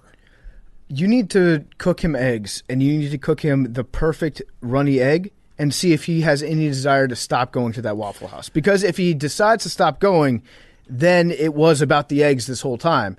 If he keeps going back, it's just because they're bros, and he misses. The human body craves contact, right? So he likes getting into a fight every now and again. I honestly don't. I think this guy is actually the most well-adjusted adult I've ever heard, because he seems like a great guy, but having a grudge or a point of principle that you will not let up, it's like a bulldog with a tennis ball in his mouth. Sometimes guys just have to do that. Like sometimes you just have to beef silently or actually physically fight. Like I'm thinking about, I have this guy who lives in my building who on July 4th I was using the grill, the community grill, and he came up and he moved my steaks over and put his own food on there without asking me. I scowl at that motherfucker every time I see him. I haven't said anything, but I have a grudge and I fucking hate him. And if I ever get in a point where like he lost his keys and I have a chance to let him in, I won't let him in. It's a passive grudge, but having a grudge and having a foe that you wake up in the morning, you're like, fuck that guy, it's healthy. A grudge, not so much. A foe is very important. A rival. It's important for guys to have rivals. You are rivals against Grill Guy. I'm rivals with DK Metcalf. Hank's rivals with the English language and I guess chocolate milk somehow. Boners. Hank's rival. We were rivals, but not really anymore. Good point. Hank actually declared he and in PFT's rivalry over because PFT can't beat him. I beat him literally 15 minutes ago. But I figured you out. You can't. My defense is too good. My defense is too good. You still can't get an erection. Wow, that's not true. Okay, so that rivalry's over. But yes, having a rival. You see that? I mean, we're watching The Last Dance right now. MJ just has rivals. Like fake, real, doesn't matter. Having something to drive you every single day is healthy. I do think that Waffle Houses are great places to get in fights. Yeah. It seems like everyone is, everyone that's at a Waffle House is ready that there might be a fight at any given time. It's like a UFC crowd. All the tables have rounded corners on them, so if you fall, you're probably not going to split your head open. It's like chess boxing. So I'm with this guy. I think he's a maybe the actual fist fighting as an adult is a little much, but it actually doesn't sound like they're fist fighting. They're more wrestling, that's just kind of, you're basically doing, it's gentleman's fighting, no face stuff. Right. Everyone's home for dinner. Right. No, stay away from the groin. No one has fish to say hooking. anything to their boss. Like, what happened to your face? You're just trying to wrestle each other in like feats of strength. Do you think that there's an outside chance that this guy has a pre-existing relationship with the Waffle House cook in a way that he told him, hey, I'm going to fuck with my fiance. Let's get into a fight and have a rivalry every time I come to your restaurant. And then he just never told his fiance. He's like pulling a big prank on her. Well, it could that theory could make sense if he was like, I love my happy place, but what really bothers me is my fiance demands coming. So he found a way to go to his happy place where his fiance refuses to go. You know what happened? They go in there the first time, and he's like, this is, as you say, my happy place. For me, that would be a place like Buffalo Wild Wings. You go there, you sit down, you're guaranteed of a good time. She comes along. What does she do the first thing when they sit down? She opens up a book. Mm-hmm. She doesn't even try to enjoy Waffle House. Disrespect. And so he's like, you know what? I'm going to get into a fight with this guy until she leaves and demands to stop coming because Listen, I'm going to get my brain smothered, covered, and chunked, diced in front of her if that's what it takes to make her stop reading a book at a Waffle House. Yeah, he pays this guy off. He tips him extra to be like, hey, let's just make sure that I can come here. And he's probably getting the best eggs every single time. He probably eats his runny eggs that are perfectly cooked, and then he says what's up to his cook friend, and he's like, hey, can you just maybe give me a noogie and give me one solid like punch in the liver so that I can go home with a couple scratches. Yeah. I mean, I love this relationship. I love everything about it. I love this guy. I really do think that having a point of principle, having something that you like, one of those standoffs that you're like, you know what? Today, I'm not going to give up. I'm not going to let someone push me around. When was the last time you got into a fight? Fist fight? Well, just like a fight, grappling, fist, that sort of thing. December 15th. There it is. December 15th. There you go, champ. Not since college, I don't think. I'm trying to think. I don't think since college. What about you, Hank? December 15th. Well, besides that, outside of a sanctioned event. Probably college. Yeah. College. I got into a fight in Hong Kong, but it was like kind of a bro fight because the guy was wearing the same outfit that I was. He was shirtless, also wearing the same color shorts I was. And we just looked at each other, and you knew it was on.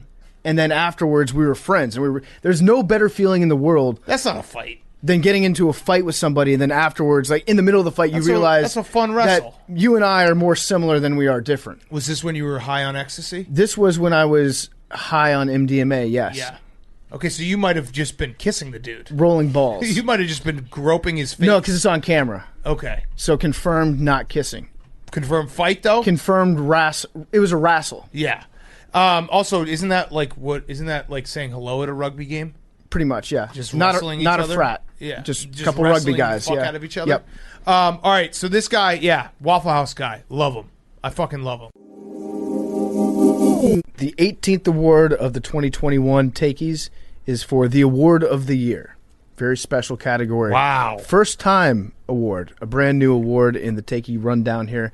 The first nominee is the MVP award. The Nickelodeon Valuable Player went to Mitchell Trubisky in that playoff game that we all remember with the slime. Yes. What a time that was. What a time. What a time. What a game. He might be the one and only winner of the MVP award. Yeah, it would be incredible if that were the case. There's definitely a conversation happening at Nickelodeon right now. Like, we can't do the MVP again because those shitheads at Part of My Take will just ruin it again. Yes, and we will. We will. Absolutely. We absolutely will. We'll try to get Mitch to win it again. Yep. The second nominee for Award of the Year is the Award of the Year award. Oh, wow. Little meta. In the first time it's been... First time nominee and the first time that it's been awarded. Crazy, taking the world by storm. The next nominee is Tom Verducci for having a Hall of Fame vote and sucking his own dick and making that giant video about how great it was and how seriously he took his job as being a Hall of Fame nominee and a Hall of Fame voter. And then the last award of the year is Gonzaga for making the first Final Four of all time. They finally achieved that great award of making Mark Few's first Final Four. Incredible Getting accomplishment. over a huge hump. Huge hump for the program. The winner of Award of the Year goes to Tom Verducci for having a Hall of Fame vote and sucking his own dick. Congrats, Tom. Let's play that video. Yep, great video. And in those sweet moments, when the 1/2 of the 1% gather as one, seated above all others,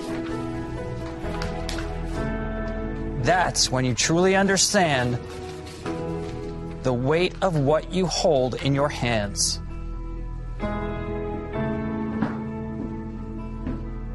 Unbelievable. I still can't believe this made it out into public. If aliens come down to Earth and they're like, sirs, what is a baseball writer? Yeah. I'm going to play that video for them. I think actually the only thing that Tom Verducci could use as an explanation here is that during COVID, maybe he was working from home. Maybe there weren't like people around him to be like, hey, this is a really bad idea. You look like a tremendous douchebag.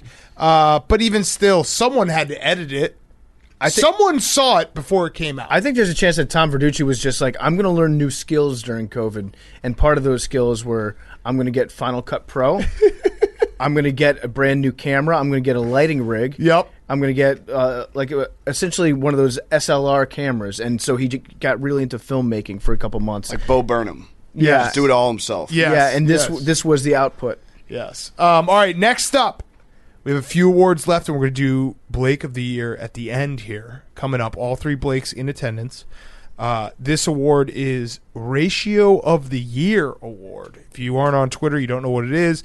Ratio is when someone tweets something, very little retweets and likes, and a lot of responses, meaning they probably said something crazy.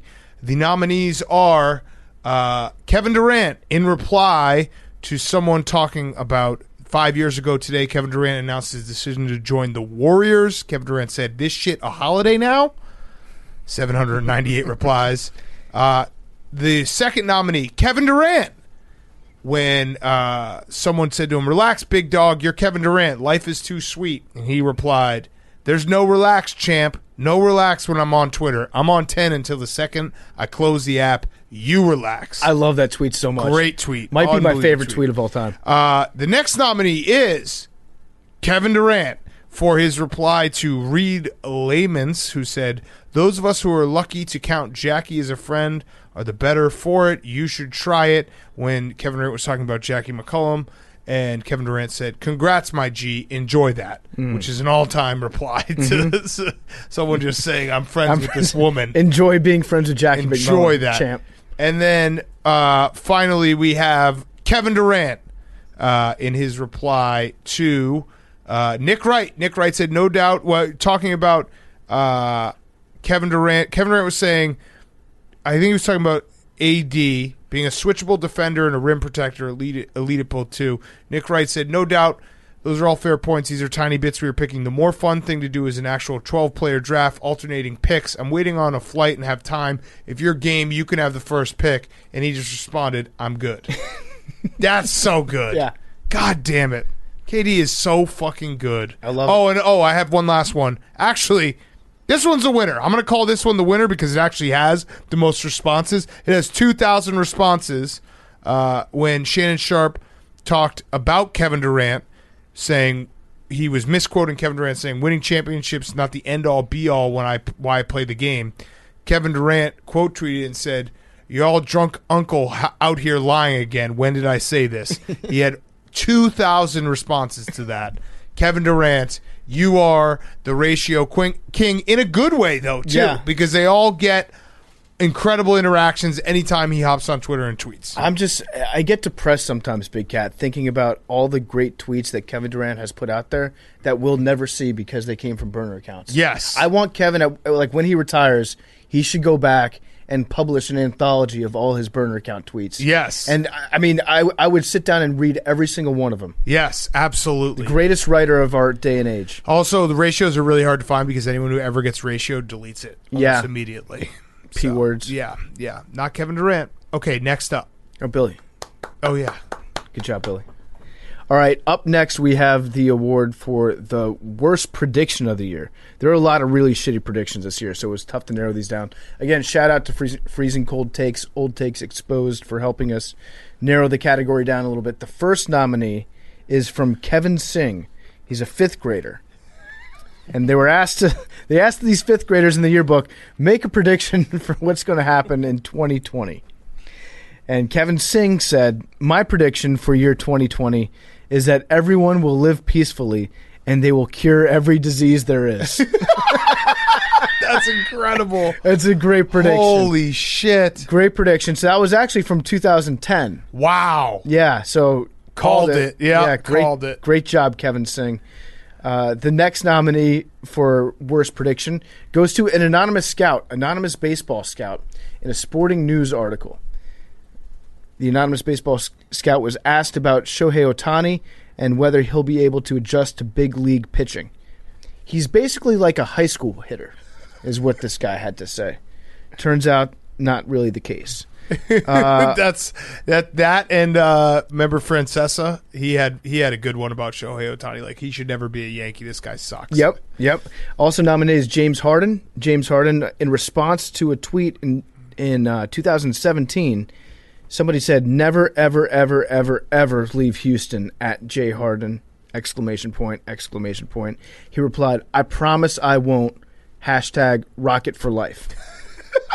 That's great. That's a good one, James. Holy shit. Just never tweet if you're an athlete. There's really no upside to it. And then the final nominee for worst prediction of the year comes from our friend, Colin Cowherd. Adam Gase plus Greg Williams plus Sam Darnold. Anyone know where I can pre-order my 2020 AFC Championship tickets at MetLife Stadium? It's a That's incredible. Great prediction. Holy shit. Not only are they making the AFC Championship game, but they also have home field advantage throughout the playoffs. The New York Jets, who probably should have gone winless last year. Yes. Great job, Colin. Oh, incredible. And the winner for worst prediction of the year goes to Colin Cowherd. Yeah. Colin Cowherd. Good job. It's tough to beat that one, guys. Unbelievable. Tough to beat it. Real tough to beat that one. All right, next up, we got 3 left, and then we're going to get to Blake of the Year. We have postseason that Duke didn't qualify for of the year. Okay, like a postseason, like a tournament that they didn't qualify for? Yes. So the nominees. What could this be? Well, the nominees, there are the NFL playoffs. Okay. The MLB playoffs. Yeah. The NBA playoffs, the Stanley Cup playoffs, and the NCAA tournament. Those are the nominees, and the winner is the NCAA tournament. Duke did not qualify for the NCAA tournament. They also wanted to cancel the season when it was pretty clear that they weren't going to qualify. Coach K, I think he did. Yeah, he said we shouldn't even be playing this game, which he definitely wouldn't have said if he had a good team. Well, he was upset because they lost. He thought that it was okay to play in-conference games. Right. But after they lost an out-of-conference game, that's a real issue. Right. This is also a little note here. The second year in a row that Duke has won. That the NCAA tournament has won the award for postseason tournament that Duke did not qualify for. Oh, wow. Could it be a three-peat next year? That would be incredible. I mean, if this was Greg Popovich, they'd just finish in third place, so Coach K just wins. Okay. All right. That's a good point. Fair point. Point taken. Maybe shouldn't have quit on our country and still be coaching USA. That's also a fair point. Well, you can only lead him to victory for so long. He's passing the torch. He's giving it up. Is he passing he wants to spend time with his family. He's not. He's still carrying the torch. Yeah. No, if he was still carrying the torch, we wouldn't be losing these games. But he's still working. Did he quit or did he not quit? He quit USA Basketball. He's right. He's a quitter on the country. That's even worse. He's a traitor. I mean, I'm pretty sure he served in the military. I'm pretty sure you heard that from Rico Bosco. I think he went to West Point. Yeah. So he cares about our country. Did he fight? I don't think so. Maybe not. Okay, I'm going to assume that he definitely went to West Point. Yeah, he did go to West Point. A lot of people have gone to West Point that are real idiots. Captain Cons? I didn't say that. Whoops. No, he's actually smart. Yeah. Smart guy. And a great quarterback, too. Great quarterback. What are you saying? He's not a great quarterback? I mean, Billy? If you're the quarterback for Army. Bro, he's D1. Yeah. D1. There we go. Boom. Bro. D1. Shout out Captain Cons. Go listen to ZBT.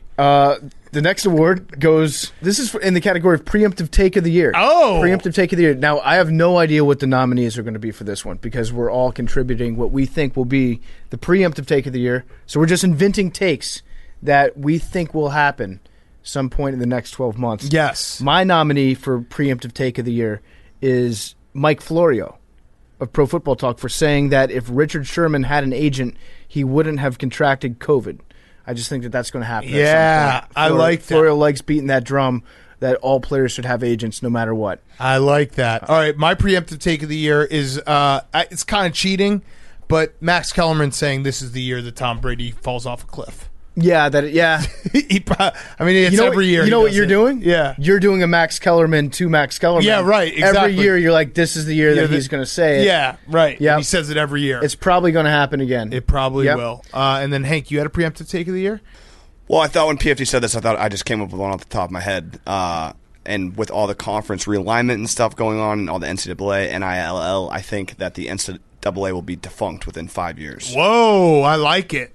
I like that one. So is the SEC just going to become the NCAA? Yeah, I mean, it feels like that's where it's trending anyway, where it's all just money. They're taking out the administrative school part of it. Mm-hmm. And people are just going to try and make as much money as they can. That would actually be funny if the SEC got so big that they took over the entire country. So instead of NCAA, it's like, Washington plays in the SEC. Yeah. Hawaii plays. It's all the SEC. Yeah. Or like if football and basketball aren't part of the NCAA, like they might still do the NCAA like other sports, but if football and basketball leave. Correct. I mean, if it means that we get to hear the SEC intro theme song for every football game, I'm in. Yeah. Which is going away. We should just remind people it's going away. All right, who's going to win this? You know what? Let's do something special. Billy, why don't you give us your preemptive take of the year and you win no matter what you say? I think that 2022 is going to be sick. All right. All right. Billy. Job, Billy. Congrats, Billy. Your third takey? Yeah. Put that on a poster board. Damn. I think 2022 is going to be sick. Coach K did serve in the military. He was an officer from 1969 to 1974. Did he go to Vietnam? Do you want to apologize? Why didn't he go to Vietnam? He quit on the country. He didn't go to Vietnam, Hank. After, by not coaching this year's team. Yeah.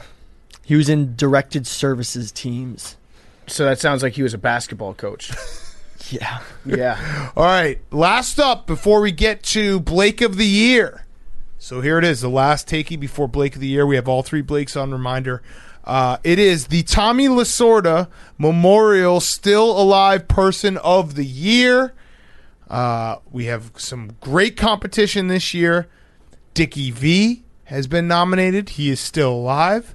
Willie Mays, still alive. Even though Barry Bonds tweeted that picture where he looked like he was smiling next to Willie Mays' casket. John Madden, still alive, even though PFT is trying to kill him. I'm not trying to kill John Madden. I just haven't heard from the guy. An honorable mention to Prince Philip, who almost made it this year, still alive. Yeah, I think that we need to just acknowledge the fact that he would have been nominated had he not died. Absolutely. He was really the only thing you got to do to win this award is stay alive. He did not stay alive. He died. Yeah, that's a big box you got to check off, and he just failed it. Croaked big time. Died. Dead. Hey guys, I'm Ted DiBiase, the $1 Million Man, and I am here to present the takey, that would be the pardon my take, the takey for the Tommy Lasorda Memorial Still All Alive Person of the Year. And the winner is John Madden. John Madden is still alive and doing well. And congrats to John and all other celebrities, and I would put myself in there as well, that are still alive. Yeah, I'm 67 years old, but I'm still alive and kicking. Oh, one more thing before I go. Always remember this, including all you celebrities who might see this. Everybody, and I mean everybody's got a price for the $1 Million Man. Electric. Everybody's got a price. Ted DiBiase, 67 years old. That is... wrestling years. I think wrestling years and dog years are the same thing. Yeah. There's no. I think he's the oldest living wrestler. So he's Ted DiBiase. That would make Ted DiBiase, real quick, little mass, 469 years old. Incredible. He's 469 years old. Okay, should we do it? Should we get to Blake of the Year? Hank, just real quick, I've looked up his service record, Coach K's service record here. During his military service, he coached service teams and served for 2 years as head coach at the U.S. Military Academy Prep School at Belvoir, Virginia. So his time spent in the military was spent coaching basketball. Heroic, whatever is asked of him. It would be nice if he were to run that back right now. Yeah, still do it for our country. Get back to his roots that we all love. Coaching for Team USA. Mm-hmm. Okay, here it is, Blake of the Year. Before we get to Blake of the Year, it is brought to you by our friends at ZipRecruiter. ZipRecruiter knows that the general experience of looking for a job is pretty sucky. That's why they figured out a way to make it unsucky. When you sign up on ZipRecruiter.com, you can create a free profile. Then you get matched to great jobs, plus you get a lot more. ZipRecruiter is going to proactively pitch your profile to employers whose jobs match your experience. Unlike with other job sites, if an actual person from the company really likes what they see, they can personally invite you to apply to their job. Candidates who are invited to apply on ZipRecruiter are nearly 3 times as likely to get hired.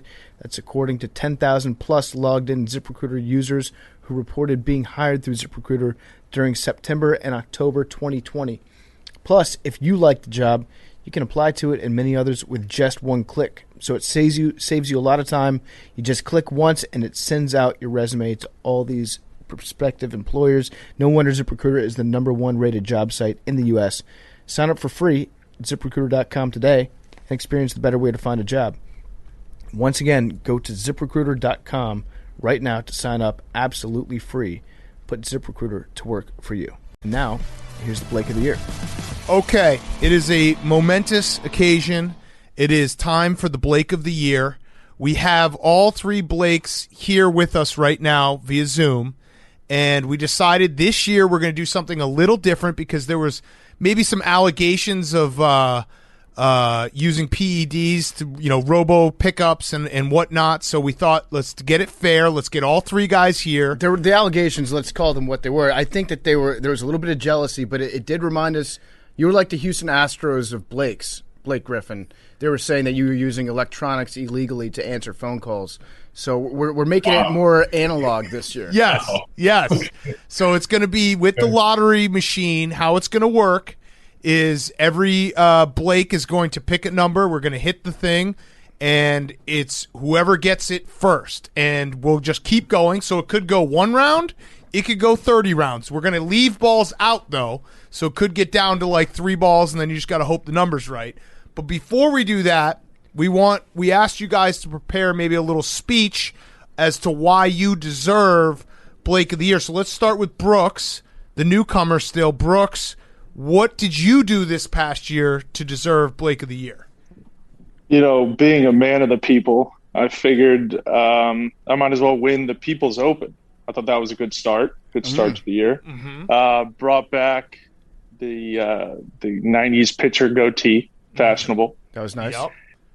And then did a lot of things for charity this year. Gave away free beer. Yes, that's true. And you two will be caddying for me. Yes. So true.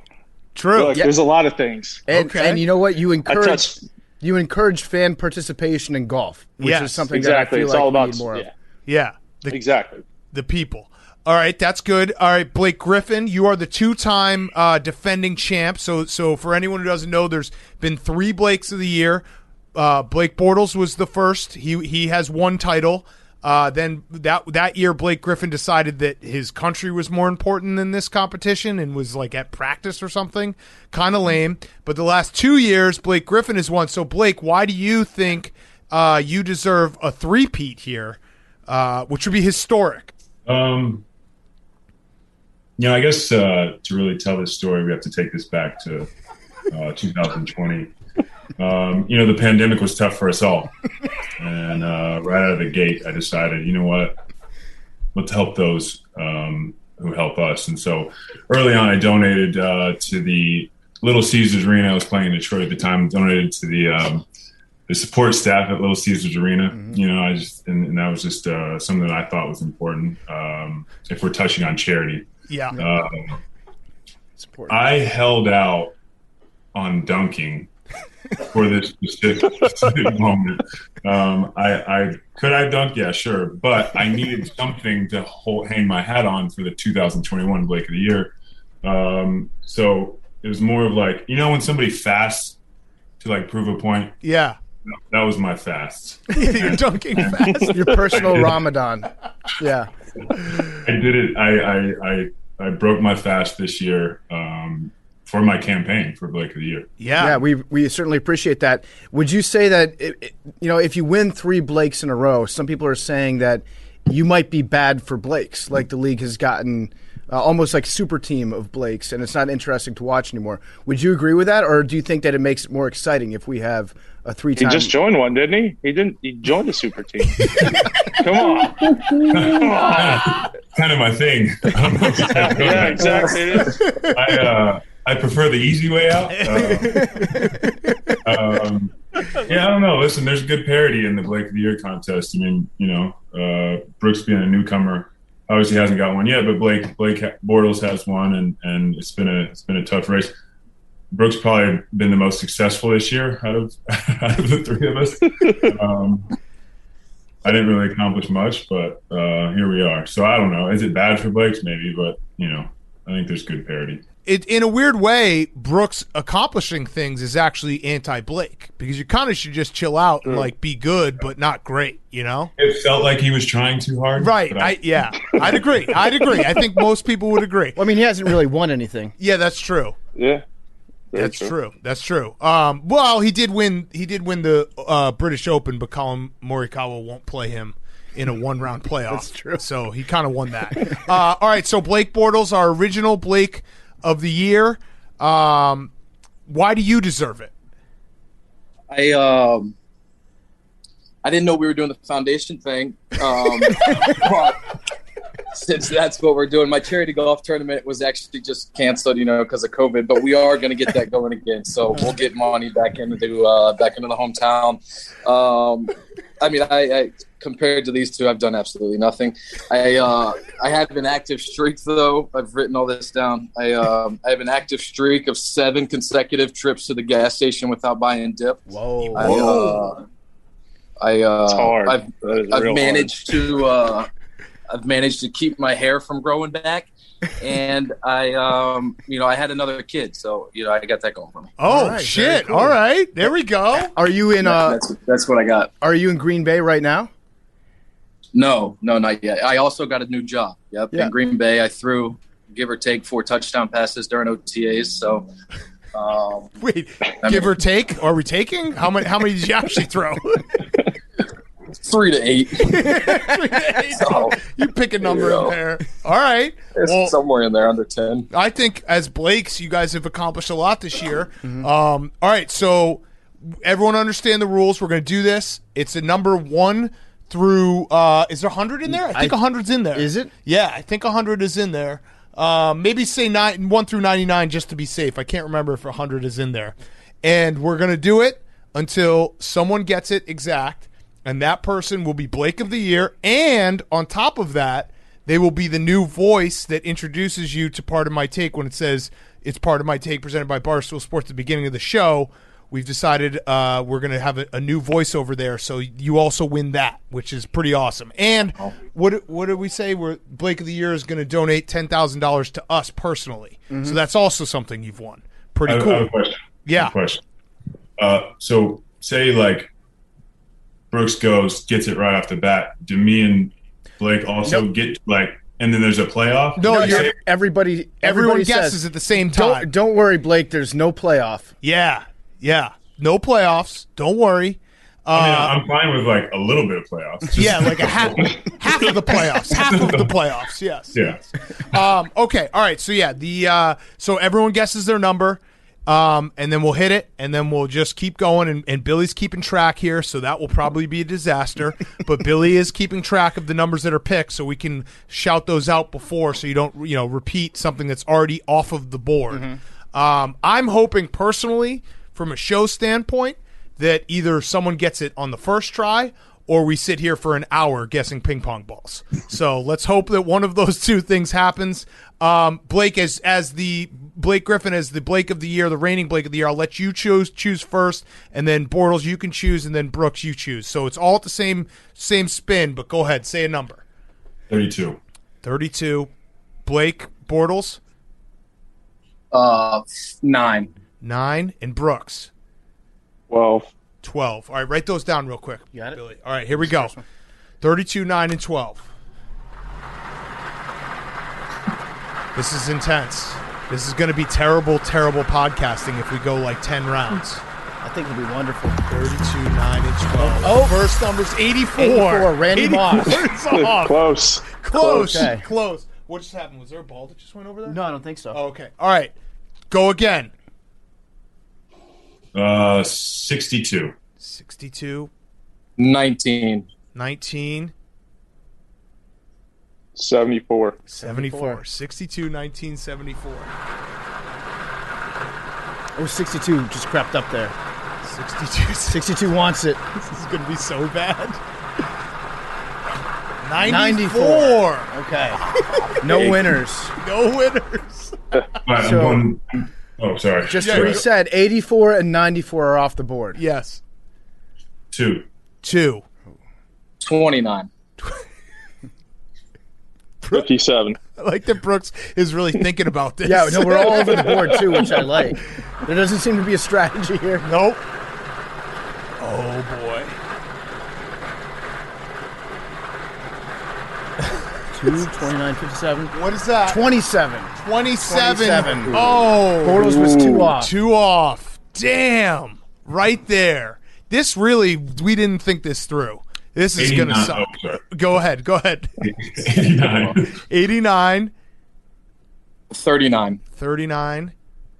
14. 14. Okay. BK, you want this one? No, go ahead. 89, 39, 14. Yeah.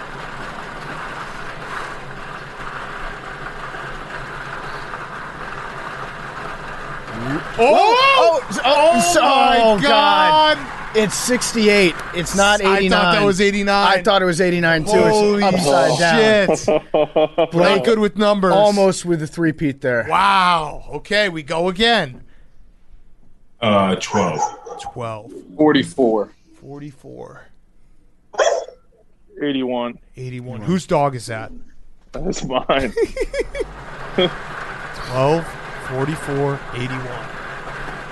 And we're on round 5. This is intense. 28. 28. You guys haven't even gotten one. Now I'm looking at it. No, yeah, we haven't even got one. All right, here we go. We go again. 71. 93. Oh. 8. 8. Good pick. I feel like that was a good pick by Bortles. I think that was a good pick by I think Brooksy. it was. I don't know. I'm just feeling it. I don't know. No reason to. 71, 93, 8. What is that? If it doesn't go, if it doesn't catch, it doesn't count. Oh, 19. 19. 19. Damn. With the assist by 92. Okay. 33. 33. 44. 44. 20. 20. How many people do you think are still listening? I think all of them. All right, I here think we go. this is the best podcasting that we've ever done. 33, 44. Also, you should probably go watch this on our YouTube channel. It's probably way better on there. 33, 44, 20. Oh. 25. Nope. Oh, yeah, it is. All right. 25. I thought it was a false start. All right, We you running want to out take of some room of these here? off? Yeah, let's take some of these guys off. All right. Go again. 89 again. 89 again. 7. 7. 41. 41. Here we go. 89, 7, 41.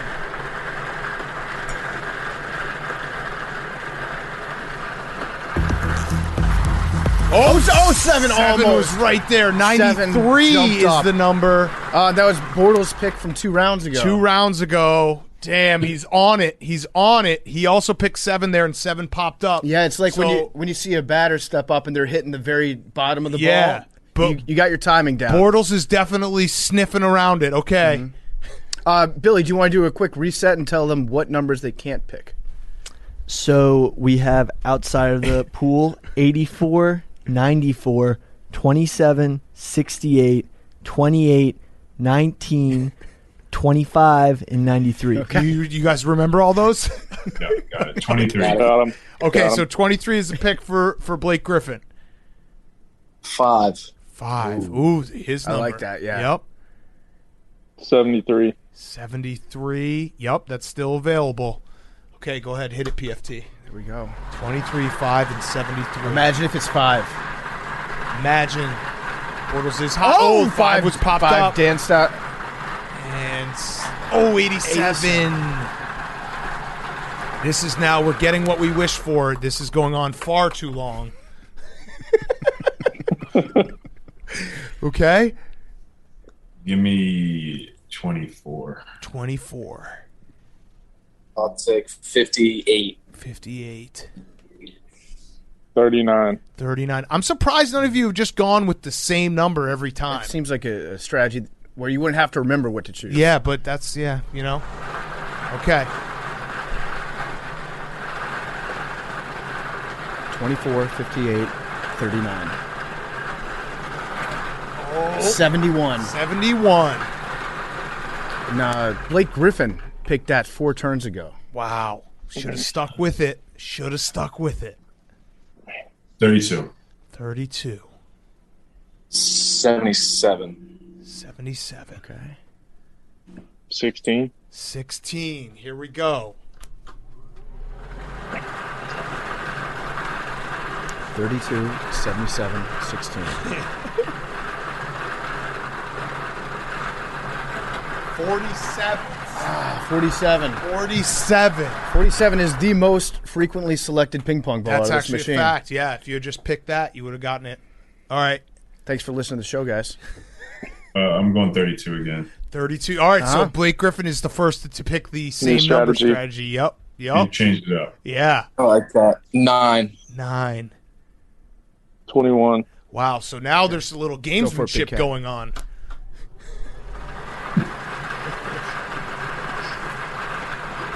$32, 9, 21. Oh, 9 almost jumped up there. 45 is the number. No Trump fans out there, huh? We're running it again. You running it again, Blake? Run it back. 32 again for Blake. 9. 9. All right, so we got 2 people on this strategy. Stick with it. 21. All right, Okay. 21. I like this.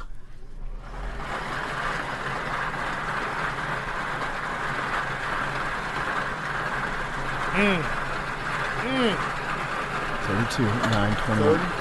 33. Wow. Right there. Right there. Running it back. Running it back. Everyone running it back? Yep. Okay. 32, 9, 21. Keep hitting the button. All right, so let's just do it. Yeah, let's just hit the button. We're running it back. Those are the numbers now. 32, 9, 21. First one to get it. 9 just popped. 9 and 32 are up there. 65. Hit it again. I like this.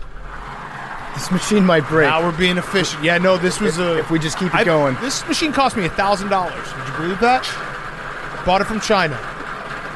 Came a little broken. 41. Off the board. Doesn't matter. We're going to keep going. The Blakes stuck with the same numbers and were unsuccessful for 32 more turns. Instead of playing that audio on the podcast for 10 minutes, we decided to do this voiceover. On the PMT YouTube channel, we will have the entire competition in full if you care to watch that. Now, let's get back to the action. Big Cat and PFT, take it away. Would anybody like to change their bet? Would anyone like to change their name? 32, 9, 21. 83. All right, I'm going to stand up too. All right, I'll hit this next one. I'll hit this next yeah. one. Yeah. All right, here we go. 32, 9, 21.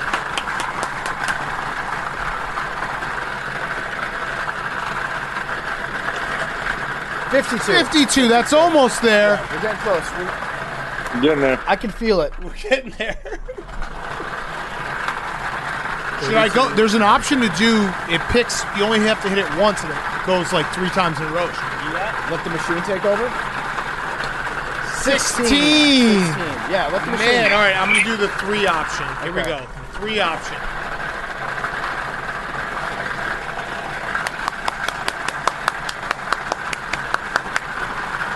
Are we sure there's a 32 in there? 10. 10. Anyone got a 10? No, no 10. One off.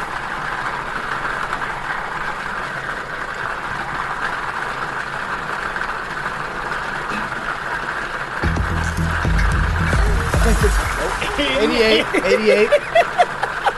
many rounds are we at? Good. What's the total?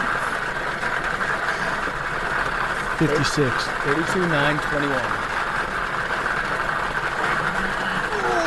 46. All right, let's take a pause real quick. Let's just pause. How's everyone feeling? Mentally drained. I'm exhausted. How many rounds are we done? 47. Wait, no, we have 47 numbers left. You counted wrong, didn't you? counted wrong. Billy counted wrong. Fuck, Billy. What are we at? We have 53 balls 53 left. balls 53 left. balls All right, left. I'm going to hit it again, the three. We're almost double the expected. Yeah, I'm going to hit the three again. I'm going to hit the three again. Come on. 32-9-21 for Blake of the Year. For all the marbles. Here it is. It's going to hit. 72. If you're just joining in, this is our first roll for the Blake of the Year. One of the all-time misses by me and PFT in terms of ideas. I think it's funny again. 32-9-21. 34. Damn, so close, Blake Griffin. Oh, my so God. close. This is way too many numbers. The Blake of the Year. Here it is. The Blake of the Year. This is the winning roll. The the winning ball championship. is not 35. Okay. The Blake of the Year. The Blake of the The Year. most prestigious award in all Blake- sports. In all of Blake's. Will the two-time returning champion Blake Griffin have a three-peat? 55. Or will No. the newcomer, I'm going to do the three button again. or the original Blake Bortles? Only the machine knows. 32-9-21. 48. I'm sorry. I'm really sorry. I just want to say I I'm want sorry. to apologize profusely. At this point, I just feel bad. Drop the link to your charity. We'll donate. I'll double it. I'll match. I'll double his match. 20. I'll double his match. Doubling my match. Hypothetically.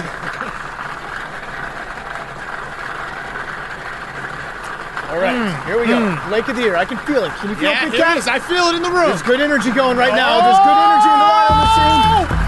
It is a 9!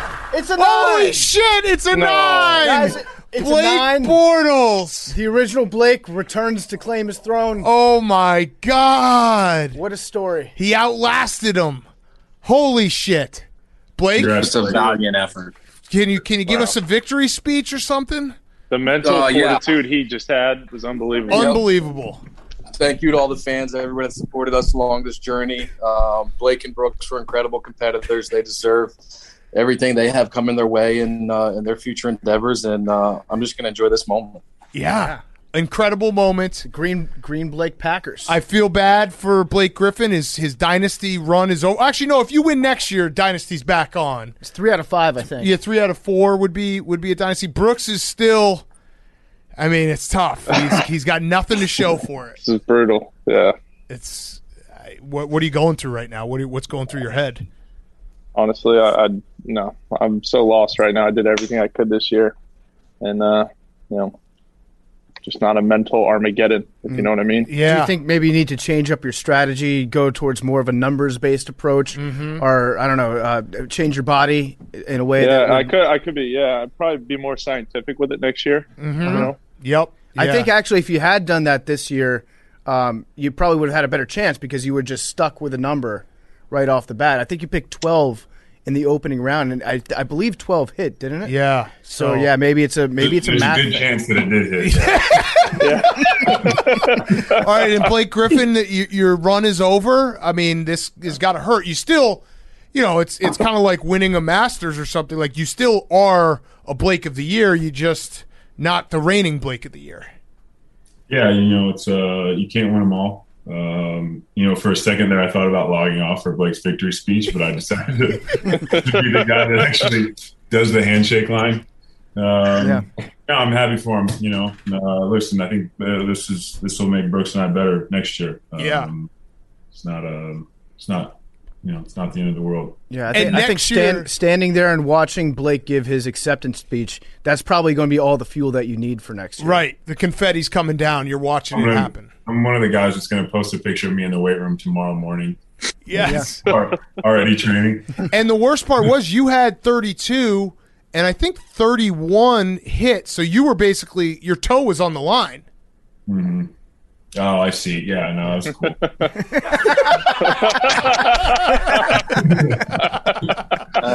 All right. Well, Blake Brooks, thank you very much. We appreciate it. We know how stupid this was, but the fans do love hearing from you guys. What do you need me to do, Liam? Oh, yeah. What's the intro exactly? All right. So, Blake Bortles, can you say it's part of my take presented by Barstool Sports, and that will be now the new intro? All right, this is like now making us be at the parade. You're watching the parade. Yes. Don't go anywhere. This is also, I want to say this. Like 4 months ago, I changed internet providers for one reason: to be able to answer a phone call faster. Wow! And you guys totally changed the competition. So somebody owes me like $9.99 a month. Okay. Say that. This is Pardon My Take by Barstool Sports, presented by Barstool Sports. It's Part of My Take presented by Barstool Sports. Go whenever. Yep. It's Pardon My Take presented by Barstool Sports. Do two more. Just do two more. Yeah. Just go over it like 3 or 4 times. Okay. It's Pardon My Take presented by Barstool Sports. Yeah, maybe with like Pardon My Take. Just like a little bit of energy. Blake Griffin has now got his head in his hands. All right. It's Pardon My Take presented by Barstool Sports. It's Pardon My Take presented by Barstool Sports. I feel like that could have been it. Yeah, I think that was it. I think that was it. All right, Okay, well, boys, thank you so much. We will talk to you later. We appreciate it. Use this as fuel. Yeah, get better. You know, the Blake of the Year competition is now on. There's no three-peat. All right, guys. All right. See you, boys. guys. All right, thank you, guys. Sorry about that. That was terrible. It was just the worst. Unbelievable takeys. We did all the awards. Great job, everyone. Great job to all the nominees out there. Great job to all the nominees. Been a lot of fucking morons. No spoilers. I think it's terrible to do this right now, but should we do numbers? Let's run it back one time. Let's do one more time numbers, so everyone say their number, and we'll send everyone on their way, and we'll see you on Friday. 69. I'm sticking with 9 for Blake. 67. 18. 67. This one actually counts. Folks. 96. 96. The Incas rode llamas when the Spanish showed up because they didn't have horses. Love you guys.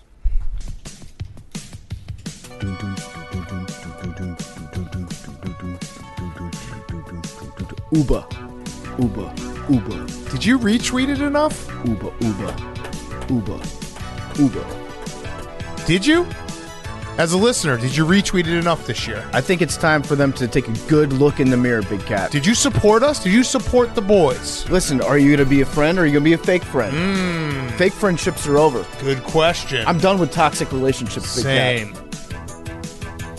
Sometimes, you feel like you give and you give. Look in the mirror. Be nice. And then it's another mirror. And then another mirror. And then it comes back you step through the mirror, because that's the music video. And then I reach my hand through the mirror. And I take your hand. Takeys 5. Takeys are here. Who will win? Best podcast listeners. It could be you. Who will it be?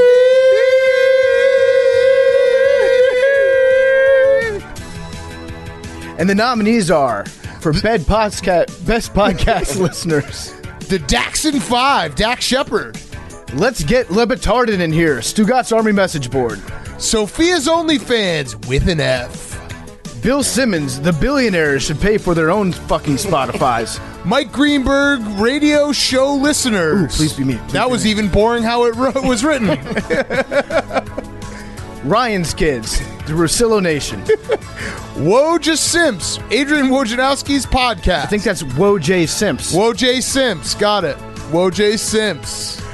All right. Who will it be? I think you're missing one. Oh, is there? Who's that, Hank? The AWLs. Oh. The AWLs. Well, guess what? I'm going to give you 30 seconds to retweet it again. Yeah. And if you've gotten this far to the very, very end, it's time for the parade. 5 times. You did it again. Wow! The greatest podcast listeners in the world. That is without a doubt. We don't say it enough, but we really do love you guys. Yeah. We actually tried to make it, every year we put it later and later in the show. We figured we'd put it in the song all the way to the end, but you deserve it. Thank you all. We have the best jobs in the world, and it's because of you. And thank you for listening to the Takies. Without you, there is no us. Also, sorry for Blake of the Year. That was a debacle. Love you guys.